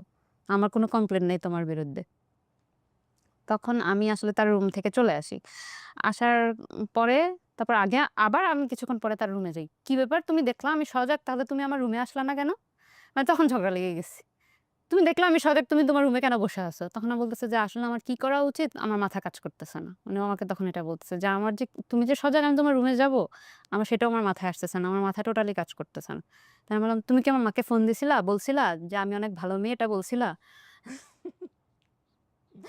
তখন আমাকে বলে কি, "এটা কি এখন বলতে হবে? আমি আগেও অনেক বলছি। তোমার সামনে তো আর তোমার মাকে বলি নাই, কিন্তু আগে অনেক বলছি।" আমি বলছি, "না, সা আমার কমপ্লেইন তুমি খুব ভালো মতোই করতে পারো। কিন্তু ভালোটা তোমার মুখে জীবনেও আসবে না। ঠিক আছে তোমার বলা লাগবে না।" এটা বলে রাগ করে আমার রুমে চলে যাই। তখন সে উঠে আমার রুমে যায়। ততক্ষণে নার্স, ডাক্তার সবাই এসে গেছে। আমাকে নিয়ে যাবে। তো আমাকে বলতেছিল রেডি হওয়ার জন্য, গোসল করার জন্য। মানে মনে হচ্ছে যে কোরবানি দিতে নিয়ে যাচ্ছে। মানে গোসল করো, এটা করো, সেটা করো, নখ কাটতেছে। আমার চুল বেঁধে দিচ্ছে, আমাকে ড্রেস পরাচ্ছে। মানে ওই সময়টা মানে বুঝাতে পারব না। মানে মনে হচ্ছিল যে ফাঁসির আসামিতে আসামিকে যেভাবে নিয়ে যায়, আমার কাছে মনে হচ্ছিল যে আমার এখন মনে যা চলতেছে তাদেরও মনে হয় ঐরকমই লাগে। যখন ফাঁসির আসামিকে নিয়ে যায় তাদেরও মনে হয় এই সময়টা এরকমই যায়। আমার হাসব্যান্ড আমার রুমে যায়। আমি ওকে বলছি, "তুমি আমার রুমে এখন আসছো কেন? তুমি তোমার রুমে চলে যাও।" "কই এতক্ষণ তো আসলা না, এখন আমি রাগ হইছি এখনো আসছো। তোমার আসা লাগবে না। তুমি যাও তোমার রুমে যাও।" তখন ও বারবার আমার মাথায় হাত বুলাচ্ছে। আমার কি করতেছে, "থাক আর রাগ কইরো না, আর রাগ কইরো না। সরি, সরি আর রাগ কইরো না।" আমি ঝাড়া মেরে ওর হাত ফেলে দিচ্ছি। "যাও তুমি আমাকে ধরবা না, তুমি আমাকে ধরবে না। তুমি আমার কাছেই আসবে না। যাও এখান থেকে যাও। তুমি আসছো কেন?" তখন আমাকে ততক্ষণে রেডি করে ইন দ্য মিন টাইম আমার হাতে এমন একটা ইনজেকশন দেওয়া হয় যেটা হচ্ছে যে আমার সার্জারিটা যেহেতু রোবোটিক হবে, রোবোটিক হওয়ার জন্য আমার বডি ফিট কিনা এবং এটাতে আমার কোনো প্রবলেম হবে কিনা ওইটা টেস্টের জন্য সামথিং একটা মেডিসিন দেয় যেটা এত পরিমাণে বিষাক্ত ছিল মেডিসিনটা। মানে আমি এত জোরে চিৎকার করছি, মনে হচ্ছে আমার ২ জন নার্স এবং ও আমাকে ধরে রাখছে। মানে আমি মনে হচ্ছে সব ভেঙে চুরে ফেলবো এটার বিষাক্তের যন্ত্রণা, ইনজেকশনটার যন্ত্রণা। সাথে এই হাত এতটুকু পরিমাণ কালো হয়ে গেছে। পুরোটা হাত একদম বিষাক্ত হয়ে গেল। তখন আমাকে বেডে উঠালো, উঠায় নিয়ে যাচ্ছে। ও তখন পর্যন্ত আমার পিছন আসতেছে, করতেছে। মানে আমাকে রাগ ভাঙানোর চেষ্টা করতেছে। আর আমার তো কষ্টে বুক ফেটে যাচ্ছে যে আমি এই মুহূর্তে তোমার সাথে রাগ করে যাচ্ছি। আবার মানে রাগটা পানিও করতে পারতেছি না। যে কেন আমি তোমার সাথে রাগ পানি আরেকটু পরে করব না। এত তাড়াতাড়ি রাগ কেন ভেঙে যাবে? তারপর সে আসলে আমার সাথে অনেক দূরে যেতে চাচ্ছিল। নার্স আটকায় দিছে যে আপনার এর বাইরে আপনি যেতে পারবেন না। তখন আমি কাঁদতেই আমি চলে যাই। তখন যখন আমাকে ওটির তে নিয়ে যাওয়া হয়, একদম মেইন রুমের পাশে একটা মানে একটা ছোট রুম ছিল। ওখানে নিয়ে আমাকে কিছুক্ষণ রাখা হয়। ওখানে কি করতেছিল আমার এখন মনে নাই। তবে আমি শুধু কেঁদেই যাচ্ছি তো কেঁদেই যাচ্ছি। আমাকে একজন নার্স এসে বলল যে, "হোয়াই ইউ আর ক্রাইং?" তখন মানে আমি কিছু বলতেছি না। শুধু কাঁদতেছি। তখন ওরা ভাবছে যে আমি সার্জারি ভয় পাচ্ছি কিনা বা কিছু একটা। তখন আবার ডাক্তার একজন আসলো যে, "ম্যাম আপনি কাঁদছেন কেন?" তখন আমি বললাম যে, "আ আপনি কি আমার হাসব্যান্ডকে এখানে আসতে দিতে পারবেন? এখানে আসতে বলবেন?" তখন আমাকে সে বলল, "আচ্ছা ঠিক আছে দেখি কি করা যায়?" সেটা বলে ভিতরের রুমে চলে গেল। তখন এসে আমাকে বলল যে, "your husband is your recipient right?" আমি বললাম, "ইয়েস।" বলে যে, "সরি ম্যাম রিসিপিয়েন্ট তো এখানে সার্জারি রুমে এখন আসতে পারবে না।" ওরা ভাবছে যে আমার হাসব্যান্ড হয়তোবা অন্য কেউ, আমার রিসিপিয়েন্ট হয়তোবা অন্য কেউ। তখন আমি তাও কান্না করতেছি তো ওরা বুঝতেছে আসলে পরে আমি বলছি যে, "আসলে তার সাথে আমার কিছু কথা আছে।" মানে ওই যে আমি রাগ করে আসছি, এখন চাচ্ছি যে একটু ভালোভাবে কথা বলে সার্জারি রুমে যাই। তখন আমি তারে বললাম যে, "আমি একটু কথা বলতে চাই। একটুর জন্য ২ মিনিটের জন্য আসতে দেন প্লিজ।" তখন সে তার ডাক্তার তার ফোন আমার হাতে দিয়ে বলল যে, "তুমি ফোনে কথা বলো।" কিন্তু মানে আমি যে নাম্বার ডায়াল করব সেটাও আমার মাথায় নাই, কিছু নাই। আমি তার ইন্ডিয়ান নাম্বারটাও আমার মুখস্থ ছিল না। বা কি করব আমার আর তখন এগোনো হচ্ছে, ঠিক আছে লাগবে না তাহলে আর। মানে তখন ওই কাঁদতেই আমাকে ভিতরের রুমে নিয়ে গেল। তো ওরা বারবার সবাই আমাকে জিজ্ঞেস করতেছে, "কাঁদছো কেন? কাঁদছো কেন? ভয় পেও না।" এটা সেটা। তো তখন আমি কাঁদতেছি আর আমার বাচ্চা ২ টার মানে আমি চোখ বন্ধ। টোটালি আমার চোখ বন্ধ। বাচ্চা ২ টা মানে একদম কি বলে ছবির মতো করে আমার চোখে ভাসতেছে বাচ্চা ২ টার ফেস। আমি অনেক দোয়া কালাম পড়ার চেষ্টা করছি। কিন্তু ওই অর্থে আমি যেগুলো চিন্তা করে রাখছি যে আমি হয়তোবা এই দোয়াগুলা পড়বো। কিন্তু ঐরকমভাবে আমি পড়তে পারি নাই। শুধু লা ইলাহা ইল্লাল্লাহ মুহাম্মাদুর রাসূলুল্লাহ এতটুকুই বলে যাচ্ছিলাম। আমি জীবনের শত হাজার মানুষের গল্প ক্যামেরায় ধারণ করেছি, রেডিওতে ধারণ করেছি, টেলিভিশনে করেছি। বাট রাইট নাও আমি যে ফিলটা পাচ্ছি, এইটা আমি কোনোদিন কোনো গল্পে পাইনি। আমার কাছে মনে হচ্ছে কি আমার ৪ টা পাশ ঘোলা হয়ে গেছে, ফাঁকা হয়ে গেছে। এই গল্পটা আজকে যারা শুনেছে, এখন পর্যন্ত যারা আছে, আমি জানি না তাদের এই অনুভূতিটা হচ্ছে কিনা। আমি আপনার অপারেশন থিয়েটার দেখতে পাচ্ছি এবং আপনি যে অপারেশন থিয়েটারে যাচ্ছেন সেটাও আমি দেখতে পাচ্ছি। এটা কোনো সিনেমাতে পোর্ট্রে করা মানে নাটকে পোর্ট্রে করা, গল্পে পোর্ট্রে করা সম্ভব না। Your husband is so lucky মাশাআল্লাহ, সো লাকি। বলেন কি হয়েছে? শুধু আমার হাসব্যান্ড লাকি না। আসলে তো আমি আমার গল্পটাই বলছি। আমি অনেক বেশি লাকি। সে এত একজন ওয়ান্ডারফুল মানুষ। আমার লাইফে মানে আমার এই ১৩ বছর সংসার লাইফে আমি কখনো দেখি নাই যে তাকে অপছন্দ করে এরকম একটা মানুষ। যে এই মানুষটা তাকে অপছন্দ করে। সত্যি কথা আমি ফ্যামিলি বলেন, ওর ফ্রেন্ড সার্কেল বলেন, ওর কলেজিয়াস বলেন, আমি কারো কাছ থেকে দেখি নাই যে জাহিদকে অপছন্দ করে এরকম একটা মানুষ। আমি যখন ওটিতে সার্জারি রুমে গেলাম, আমি জাস্ট আমার চোখ খুলে তাকানোর মতো সাহস ছিল না ওইভাবে আর কিছু। এত চোখের মাথার উপরে এত লাইটস এবং আমার ঠিক বাম পাশে রোবটটা দাঁড়ানো ছিল, আমার বেডের বাম পাশে। মস্ত বড় একটা রোবট বলা চলে বিশাল বড় মানে আমাদের ২ জন ৩ জন মানুষের সমান লম্বা হবে এবং এটার ৪ টা আর্মস গুলো এরকম করে দাঁড়া করা মানে এরকম করে আছে যেটা দেখে একবার তাকায় আমি আর সেকেন্ড টাইম এটার দিকে তাকাতে পারিনি। মানে ভয় লাগছিল যে কি হবে? তখন জাস্ট আমার হাত সোজা করল এবং ওই নার্সটা আমার সাথে কথা বলছে, গল্প করছে। কি বলছে আমি কিছুই জানি না। আমার মাথায় কিছু ঢুকে নাই। তো জাস্ট আমার হাতটা নিয়ে এভাবে ৩ টা টোকা দিল। হয়তোবা বেন খুঁজতেছে বা কিছু একটা করছে, ৩টা টোকা দিল। আমি ওই শেষ, আমার আর কিছু মনে নেই। অ্যানেসথেসিয়া দিয়ে দিয়েছে। দিয়ে দিয়েছে। আমার আর কিছু মনে নেই। তখন মনে হলো যে সেন্স যাওয়ার পর্যায়টা কি বোঝা যায় অ্যানেসথেসিয়া না, দেওয়ার আমি পরে? ওই তখন টোকাটাই শুধু ফিল করেছি। এরপর আমি আর কিছু ফিল করি নাই। ইন্টারেস্টিং। এরপর আমার আর টোটালি কিছু আমি আর আমার ফিল হয়নি। তারপর হঠাৎ করে আমাকে ডাকতেছে, "ma'am please wake up, open your eyes." মানে আমি তখন চোখ খুলতে পারতেছি তো পারতেছি না। মানে আমি চেষ্টা করছি চোখ খোলার জন্য, কিন্তু আমি পারতেছি না। ওকে। কিন্তু আমার মনের মধ্যে তখন এত একটা ভয় কাজ করলো যে কি হলো? মাত্র ৫ মিনিট হইলো আমি ঘুমালাম। এখনই কেন আমাকে ডাকতেছে? এখনই কেন আমাকে উঠায় ফেলতেছে? তার মানে কি আমার সার্জারি হয় নাই? যেহেতু এর আগে আমাদেরকে ডাক্তার বলছে যে donor donor is most important to us. আমরা ডোনারের রিস্ক হবে এমন কোনো কিছু আমরা রিস্ক নিতে পারব না। যেহেতু রুগী, সে তো রুগী। ডোনারের তো কোনো রোগ নেই। ডোনার তো সম্পূর্ণ সুস্থ। আমরা তার জন্য হার্মফুল হবে এমন কোনো কিছু করতে সো পারব না। ওইটা মাথায় কাজ করতেছে আপনার। হ্যাঁ, ৫ মিনিটে এবং ডাক্তার আমাকে এটাও বলছে, আমরা টেস্টে তো অনেক কিছু দেখতে পাই। তবে অপারেশন টেবিলে অনেক সময় অনেক ডিসিশন চেঞ্জ হয়ে যায়। অপারেশন টেবিলে অনেক ডিসিশন চেঞ্জ হয়ে যায়। আমাদের কাছে যদি এরকম রিস্ক কিছু মনে হয়, আমরা তখন সার্জারি ক্যানসেলও করে দেই। যেহেতু আমাদের আগে এরকম কথা বলে রেখেছিল।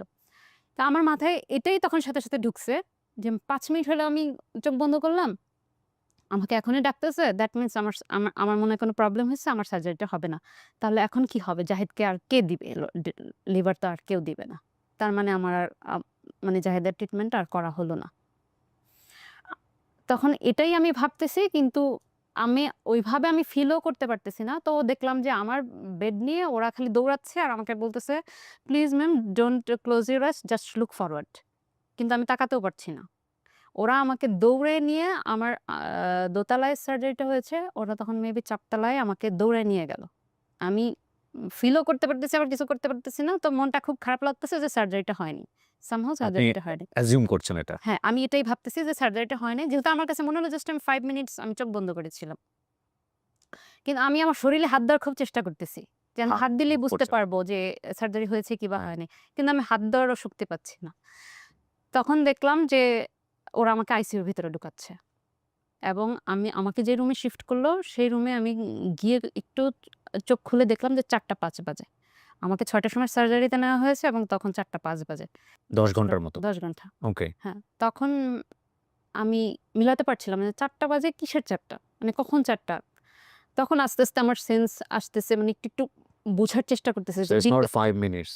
না, এটা ৫ মিনিটস ছিল না। এবং সাথে, সাথে আমার মানে ওরা এত কিছু আমার শরীরের মধ্যে দিচ্ছে এবং আস্তে, আস্তে আমি একটু, একটু ফিল করতে পারতেছি যে আমার নাকে অক্সিজেন দেওয়া, আমার নাকের ভিতরে আরেকটা পাইপ দেওয়া, যেটাতে আমি মানে গিলতে পারছি না।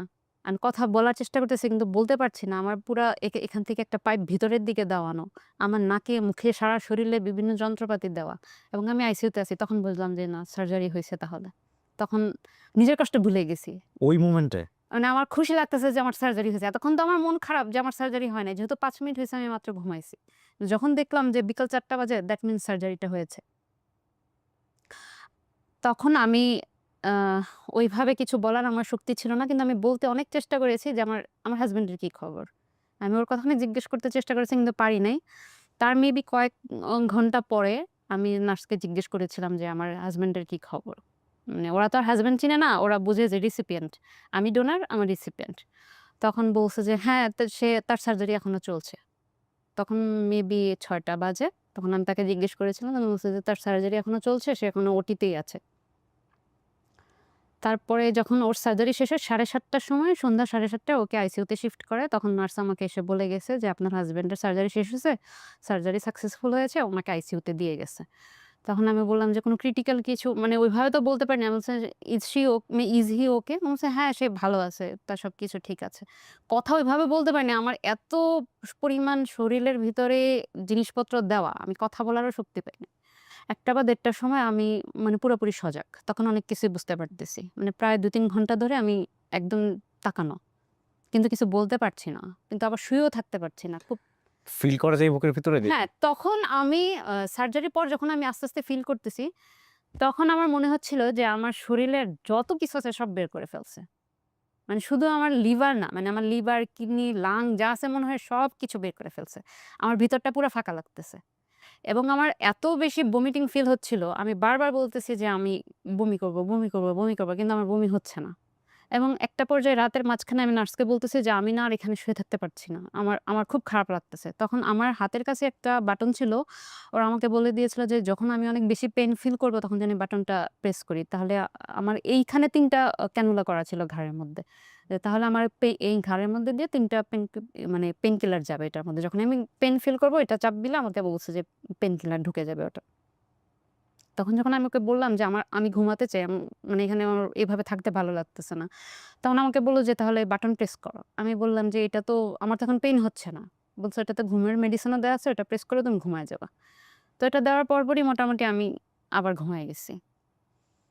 তারপরে সকাল থেকে একটু মোটামুটি কথা বলতে পারছি।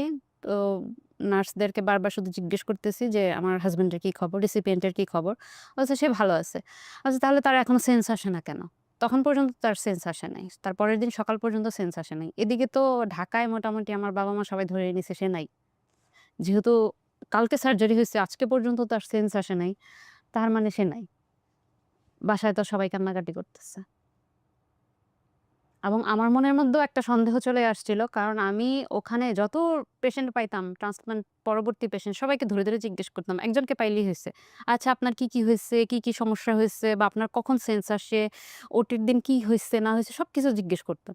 তো আমি মোটামুটি সবার কাছ থেকে জেনে গিয়েছিলাম যে রাত ১০টা-১১টার সময় মোটামুটি সবারই সেন্স আসে। আমি কারো শুনি নাই যে এত লেংদি টাইম লাগছে সেন্স আসতে। তো আমি না সকাল থেকে ভয় পাচ্ছিলাম যে ওরা মনে হয় আমাকে মিথ্যা বলছে। নার্স ওরা মনে হয় আমাকে মিথ্যা বলতেছে। কিছু একটা হয়েছে। something wrong কিন্তু ওরা আমাকে বলতেছে না। যেহেতু আমিও অসুস্থ রোগী, ওরা হয়তোবা আমার কাছে কিছু একটা হাইড করতেছে। তা আমিও বারবার বলতেছি যে, "তোমরা কি আমার সাথে মিথ্যা কথা বলতেছো? আমার রিসিপিয়েন্ট তো মনে হয় ঠিক নাই। এখনো কেন সেন্স আসতেছে না?" তখন ওরা আমাকে বলতেছে যে, "ডাক্তার তো এখনো আসে নাই। ডাক্তার আসলে ওর তখনো দেওয়া, লাইফ সাপোর্ট দেওয়া।" তখন বলছে যে, ডাক্তার আসলে লাইফ সাপোর্ট খুলে দিবে, তারপর তার সেন্স আসবে।" তারপরও মনে, মধ্যে সন্দেহ যে ওরা আমাকে মিথ্যা কথাই বলে যাচ্ছে। আমি তাকে দেখতে চাই, আমি তাকে দেখতে চাই। এরকম লাগছে আমার মধ্যে। আমি তো ওদেরকে বারবার বলতেছি, "আমাকে নিয়ে যাও, আমাকে নিয়ে যাও।" তখন বলতেছে যে, "আচ্ছা ঠিক আছে তোমাকে আমরা নিয়ে যাবো। কিছুক্ষণ পরে নিয়ে যাবো।" তারপর ১২ টার সময় আমার ফিজিওথেরাপিস্ট আসলো আমাকে একটু এক্সারসাইজ করানোর জন্য এবং সে আমাকে বলল যে, "তোমাকে এখন একটু হাঁটতে হবে।" আমি বললাম, "আমার পক্ষে তো উঠে বসাই সম্ভব না। আমি হাঁটবো কিভাবে? আমি পারব না।" বলছে, "না তুমি পারবা। তুমি যদি না হাঁটো তাহলে তোমাকে আইসিইউতে অনেক বেশি দিন থাকতে হবে। তুমি কি আইসিইউতে আরো থাকতে চাও?" আমি বলি যে, "না থাকতে চাই না কিন্তু আমি এখন উঠতেই পারব না। আমার একটুও শক্তি নেই যে আমি উঠে বসতেও পারব না। আমি হাঁটবো কিভাবে?" তখন দেখলো যে আমি কোনোভাবেই রাজি হচ্ছি না। তখন আমাকে বলল, "কেন তুমি তোমার রিসিপিয়েন্ট কে না দেখতে চাচ্ছিলা? দেখবা না?" আমি বললাম, "হ্যাঁ দেখব তো।" বলছে, "তাহলে চলো।" তখন এটা বলার পর, "আচ্ছা ঠিক আছে তাহলে চলো।"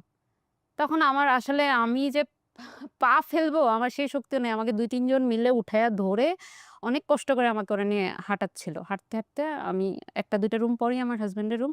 ওখানে গিয়ে দেখি ওর রুমের ডোরটা পুরাটাই ওপেন এবং ওর মুখে যে ইয়েটা দেওয়া, লাইফ সাপোর্টটা দেওয়া, ওটা দেখে আমার অনেক বেশি খারাপ লাগতেছিল। যে ও লাইফ সাপোর্টে আছে। মানে এটা ওর সেন্স নাই। তখন ১টার মতো বা ১২:৩০ ১টার মতো বাজে। ওর সেন্স নাই, ও লাইফ সাপোর্টে আছে। মানে এটা আমি সহ্য করতে পারতেছিলাম না। এখন পর্যন্ত সেন্স আসে নাই। না জানি কি হবে। আর আমার এদিকে তো বাসায় সবাই ধরে নিয়েছে নাই। সে হয়তোবা নাই। তখন আমি বারবার আমাকে তারপর একটু রেখে আবার আমি তো দাঁড়াতেও পারছি না ঠিকমতো। একটু হাঁটায় আবার আমাকে রুমে দিয়ে গেল। তখন আমি বারবার জিজ্ঞেস করতেছি, "ডাক্তার কেন আসে না? ডাক্তার কেন আসে না? কখন খুলে দিবে? লাইফ সাপোর্ট কখন খুলে দিবে?" তখন বলে যে, "আজকে একটু ডাক্তার আসতে লেট হচ্ছে। ডাক্তার আসলেই দেখবে, খুলে দিবে। সমস্যা নাই।" আমি বলছি, "তার কি সবকিছু ঠিক আছে?" মানে, "হ্যাঁ, সবকিছুই ঠিক আছে। তুমি টেনশন করো না।" তখন আমাকে ৩টার সময় ইনফর্ম করে যে, "তোমার রিসিপিয়েন্ট এর সেন্স আসছে।" ও! মানে তার আগের দিন ওকে ওটিতে নিয়েছিল সকাল ৮ঃ০০ আমাকে ৬ঃ০০ ওকে নিয়েছিল ৮ঃ০০ ওর ৮ঃ০০ থেকে ওটি শুরু হয়। তার পরের দিন বিকাল ৩ঃ০০ সময় ওর সেন্স আসে। তখন আমাকে বলতেছিল তখন আমি বলতেছিলাম, "তাই? তাইলে আমাকে আবার নিয়ে যাও।" মানে আমাকে একবার উঠাইয়া হাঁটাইতে পারছে না। আমি উঠতেই চাচ্ছি না। তখন আবার আমি 2nd টাইম উঠতে চাচ্ছি। তখন আমাকে বলল, "তুমি আবার উঠবা? যেতে চাও?" আমি বলছি, "হ্যাঁ, আমি যাবো।" মানে আমি নিজের চোখে না দেখা পর্যন্ত বিশ্বাস করতে পারতেছি না। তখন সে আমাকে নার্স বলল, "আচ্ছা ঠিক আছে। আমি তাহলে ফিজিওথেরাপিস্ট খবর দিচ্ছি। সে এসে তোমাকে নিয়ে যাবে।"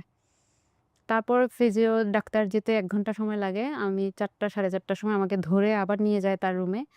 আমার শরীরেও নানান যন্ত্রপাতি, এগুলো একজন ২ জন পিছনে ধরে রাখছে, ২ জন আমাকে ধরে রাখছে। একটু, একটু, একটু, একটু করে হেঁটে, হেঁটে তার রুমে গেলাম। গিয়ে দেখি যে তার রুমে অনেক ডাক্তার, নার্স অনেক কিছু। তো সে আমাকে দেখে কোনো কথা বলতে পারছে না, শুধু তাকায় আছে। আমারও কথা বলার শক্তি নেই, তবুও আমি তার বেডের পাশে গিয়ে একটু তাকে দাঁড়ায় তার হাতটা ধরছি। তখন আসলে সার্জারির পর তো লিকুইড মানে পানি-টানি অনেক রেস্ট্রিকশন থাকে, খেতে পারছে না। তখন সে আমাকে ১ম কথা বলছে যে, "আমাকে একটু পানি দিতে বলো।" সে কথাও বলতে পারছে না। তখন আমি নার্সদেরকে বলছি, "এখন উনার পানি খাওয়ার টাইম হয় নাই, আরো পরে দিব।" আমি বলছি, "একটু দেন।" মানে ও তো অনেক মানে একদম গলা-টলা শুকায় আছে, কথা বলতে পারছে না, "একটু দেন।" তখন ওকে একটু সামান্য একটু পানি দিল, ও খেলো। জাস্ট এতটুকুই। আমার আর তখন ওইখানে দাঁড়ায় থাকার মতো, আমি নিজেই পড়ে যাবো এরকম অবস্থা। মানে আমি পড়ে যাচ্ছি, কখন যেন মাথা ঘুরে পড়ে যাবো। আমি তাকাতে পারি না। তখন আমি বললাম যে, "আমাকে নিয়ে চলো, আমি আর দাঁড়ায় থাকতে পারছি না।" তো ওই অবস্থায় আমি আবার আমার কেবিনে শিফট করি।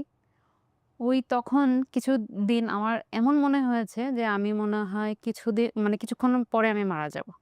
প্রতিটা সেকেন্ড, প্রতিটা মুহূর্ত এত কষ্ট, এত যন্ত্রণা লেগেছে, মনে হয়েছে আমি মারা যাব। তারপর আস্তে, আস্তে আমরা রিকভারি করছি। কতদিন লাগে রিকভারি করতে? আমার খুব একটা বেশি সময় লাগে নাই, যেহেতু আমার ফুল বডি ওপেন হয় নাই। আমি অনেকটাই খুব আর্লি রিকভারি আমি করতে পেরেছি। মানে আমি মনে হয় ৫-৬ দিনের মধ্যে আমি অনেকটাই ঠিক হয়ে গেছি। আপনার লিভার ফেইল হতে কতদিন মানে পুরা লিভার ফেইল হতে 6 মান্থের মতো লাগে। অপারেশনটা শেষ হয়েছে ২ বছর আগে। ইয়েস।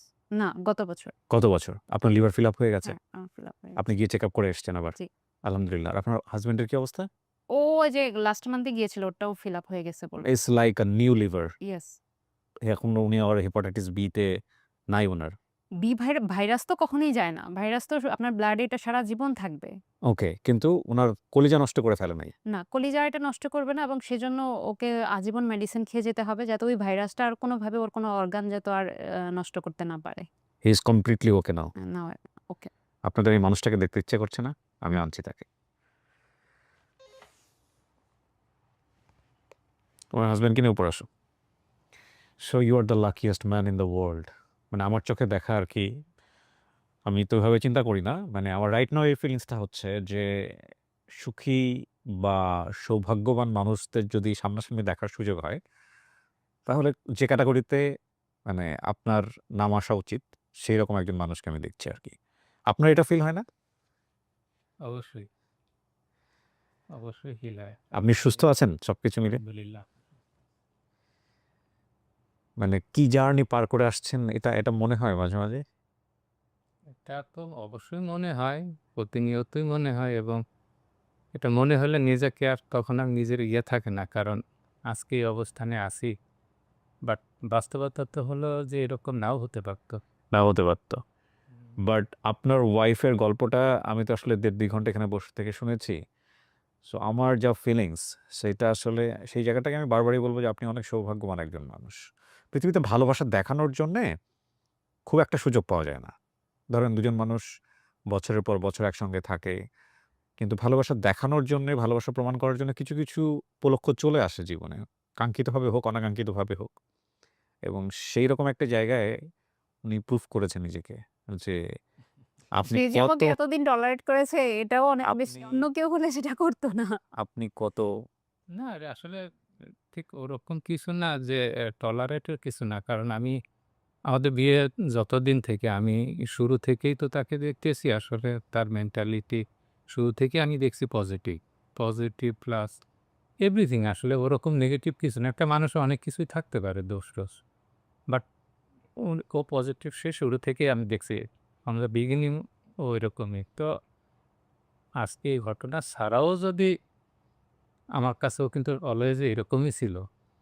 যে আজকে এটার পরে হয়তোবা আপনি একটা মন্তব্য করলেন, একটা ইয়ে করলেন, বাট এছাড়াও আমার কাছে তাকে এরকমই। আমি ১ বছর আগেও আমার কাছে যেরকম ছিল, আজকে ১ বছর পরে আমার সার্জারিটা তো ১ বছর হলো। তো ১ বছর পরেও আমার কাছেও কিন্তু এতটুকু কমতি নাই, বরং ১ বছর পরেও যে আমার কাছে এর আরেকটু বাড়ছে বিষয়টা ওরকমও না। কারণ আমি ওকে ডে 1 থেকে তো দেখতেছি। আসলে ও একটু সেপারেট আমার মনে হয়। সবার থেকে আলাদা? একটু সেপারেট, হ্যাঁ। আপনি ওই যে আপনার শাশুড়িকে নাকি অপারেশনের আগে ফোন দিয়ে বলেন নাই যে ও ভালো মানুষ। আজকে চাইলে ভিডিওতে বলে দিতে পারে। ডেফিনেটলি আসলে না ওইভাবে কথা প্রসঙ্গ হয়েছে আমি জি। অলরেডি ওকে এটা বলছি যে আসলে মুখ দিয়ে বলা যে আসলেই বলা অন্তর দিয়ে বলাটাই সবচেয়ে ইম্পোর্টেন্ট। আসলে ওইটা মিন করার কিছু না। আমি আসলে দেখানোতে বিশ্বাসী না। কখনোই না যে দেখানোতে বিশ্বাসী না। আ আ কারণ আর আমি বলে দিই মানে আপনার যদি লাগতো আমার ধারণা উনিও দিত। ডেফিনিটলি সেটা আমার জন্য সেটা করবে সেই ভরসা আমার আছে। কারণ সে আমার যে আমাকে যে এত পরিমাণে সাপোর্ট দিয়েছে এবং আমাকে যে সহ্য করেছে এতটা দিন, আমি যে যন্ত্রণা তাকে দিয়েছি, সেটা অন্য কেউ হলে সেই ডে 1 থেকেই আমাকে ছেড়ে চলে যায়। মানে কেন আমি তোমাকে সহ্য করব? সে কেন আমাকে সহ্য করবে? বিউটিফুল। আপনাদের ২ টা ছেলে নাকি ১ ছেলে ১ মেয়ে? ২ ছেলে। ২ ছেলে। মাশাআল্লাহ। ওরা জানে এই গল্পগুলা? ছোটটার বয়স কত? ছোটটা ২ বছর। তো ও তো ডেফিনিটলি বোঝে না। বোঝে না। বড়টা নিশ্চয়ই বোঝে। জি, হ্যাঁ, বড়টা নিশ্চয়ই বোঝে। অসম্ভব সুন্দর একটা পরিবেশে তারা বড় হচ্ছে। বাবা-মায়ের সাপোর্ট পেয়ে বড় হচ্ছে। এটা নিঃসন্দেহে অনেক সন্তানের জন্যই অনেক কাঙ্ক্ষিত, অনেক সৌভাগ্যের বিষয়। আমার এই গল্পটা মানে সত্য কথা বলতে যেটা যে আমি আমি যখন গল্পটা নিচ্ছিলাম তখন তো অনেক কিছু আমার মাথায় থাকে। আমারও তো ব্যক্তিগত জীবন আছে। প্লাস ধরেন আমার অফিসের বিভিন্ন রকমের বিষয় আছে। এছাড়াও অনেক কিছু মাথায় নিয়ে আমি গল্পটা নিতে বসি। এবং তারপরে আস্তে আমি গল্পে ঢুকে যাই এবং আমাকে যতটুকু গল্পের দিকে মানুষ ধরে রাখতে পারে যিনি বলছেন, আমি বিশ্বাস করি আমার দর্শকও ততটুকু ধরে রাখবে। তো সেই জায়গা থেকে আজকে আমার পুরো সাইডটাই ব্ল্যাংক হয়ে গেছে। মানে আমি পুরোটুকুই গল্পের মধ্যে ছিলাম এবং আমি বলব আমার জীবনের অসাধারণ একটা স্টোরি আজকে আমি এখানে ধারণ করতে পেরেছি এবং একই সাথে এই অসাধারণ এই গল্পটা আমি যারা আমার দর্শক আছেন তাদের জন্য তুলে ধরতে পারলাম বলে আমি বিশ্বাস করি। জি। কত কষ্ট হয়েছে আপনাদের মানে কত ব্যয় গিয়েছে? অনেক হয়ে গেছে। মানে আমাদের ওখান থেকে ধারণা দিয়েছিল যে আমাদের 45 লাখস লাগবে এবং বলেছিল যে আমাদের এক্সট্রা 10 লাখস হাতে ধরে রাখতে বাড়তি। ওকে। কিন্তু যেটা ওর এত কমপ্লিকেশনস হয়েছে, ওর সার্জারির 18 দিনের মাথায় ওর আবার সেকেন্ড সার্জারি করতে হয়েছে। আসলে ২ বার সার্জারি করতে হয়েছে এবং সেকেন্ড সার্জারিতে আবার ১৮ লাখ টাকা বিল আসছে। ওকে। মানে আমাদের প্রায় যদি আমি বলি অ্যামাউন্টটা ১,২৬,০০,০০০ পর্যন্ত এখন পর্যন্ত খরচ হয়েছে। ১,২৬,০০,০০০। ২৬ lakh. It's a huge amount of money. Huge মানে যদি বলি তাইলে এখন আমরা সর্বশান্ত। তারপরেও আপনারা বিজয় ছিনিয়ে আনছেন এবং এটাই এটাই বড় সবচেয়ে বড় একটা কথা। কথা যে আমি এটারে কিছুই মনে করি না। এখনো আমি আল্লাহর কাছে একটা জিনিস চাই যে আমি কখনোই আসলে ওইভাবে উচ্চাভিলাষী, উচ্চাকাঙ্ক্ষী না। আমি আমার সামর্থ্য, আমার গণ্ডির মধ্যেই আমি থাকতে পছন্দ করি। তো এখন আমার একটাই চাওয়া যে তুমি যেন সুস্থ থাকো, ভালো থাকো। বাচ্চাগুলা যেন একটু ওদেরকে বড় করে দিয়ে যেতে পারি, দ্যাটস এনাফ। আমার আর এখন আর কিছু চাওয়ার নাই। আপনার কিছু বলার আছে আপনার ওয়াইফকে? ওকে নিয়ে মন্তব্য করার মতো কোনো শব্দ আমার কাছে নাই। জাস্ট শুধু এতটুকুই বলব যে ও তো লাস্টলি তো জীবনটাই রিস্ক নিল আরকি। আসলে এর আগে অনেক ঘটনা আছে, অনেক সিচুয়েশন আছে, অনেক কিছু। বাট এটার সাথে তো আসলে তুলনা করতে পারতেছি না। আমি যেহেতু একটা প্রাইভেট চাকরি করি, আহামরি মধ্যবিত্ত একেবারে মিড লেভেলেরই আমার জব। তো যতটা ইনকাম করি হয়তোবা চেষ্টা করি সেগুলা ম্যানেজ করে চলার জন্য। ওইভাবে আমি কিন্তু অত কিছুও করতে পারি নাই। তার জন্য তারপরও চেষ্টা করি। কিন্তু কোনোদিনও এগুলা নিয়ে কোনো অভিযোগ নাই। রিয়েলি যেটা। কখনোই কোনোদিন এটা নিয়ে অভিযোগ করে নাই। ইভেন এটা বলতে পারি মানে বে সচরাচর যা হয় আমি জানি না হয়তোবা আমারটা ভুল কিনা যে দেখা গেল যে আমার বাসার মেম্বার কিংবা আমার বাসা সম্বন্ধে ওর কাছে কোনো ইয়ে নেই। নেগেটিভ কোনো কথা নাই, নেগেটিভ কোনো আমরা যখন আলাপ করি নিজেরা অনেক সময় কথা প্রসঙ্গে বিভিন্ন পারিবারিক কথা যখন আসে, তা আমার ফ্যামিলি সম্বন্ধে এখন পর্যন্ত স্টিল আজকে ১৩ বছর কখনোই ও কোনো নেগেটিভ কথা মুখ দিয়ে বলে নাই। এবং অলওয়েজই দেখছি যে আমার কাছে টাকা নেই হয়তোবা কোনো কারণে বাসার কোনো কিছু লাগবে। আমার নিজের বাসার নাম ধরেন আমার মা তো আমার সাথে থাকে না, আমার বড় বোনের সাথে থাকে। তা বাসায় কিছু লাগবে কিংবা কারো জন্য কিছু করতে হবে। অনেক সময় নিজে চিন্তা করলেও ইচ্ছা করে করি না। একটু এফোর্ট করে যাওয়ার চেষ্টা করি যে বাদ দেই।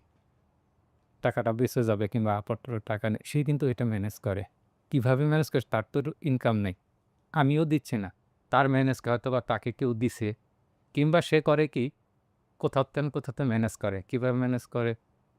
তার বাসা থেকে সে ম্যানেজ করে। কোনো না কোনো কিছু বলে সে ম্যানেজ করে কিন্তু আমার ফ্যামিলিকে দিচ্ছে। আমি অনেক সময় জানি, অনেক সময় জানিও না। তো এই যে পজিটিভ দিকগুলো এগুলো যখন আমি জানতে পারি তো আমার নিজের কাছে ইয়ে লাগে যে আমি আসলেই সে পজিটিভ। জি, ঘটনা সংসারটা আসলে সংসার জীবনটা এরকমই হওয়া উচিত। সংসার হলে সংসার জীবনটা এমনই হওয়া উচিত।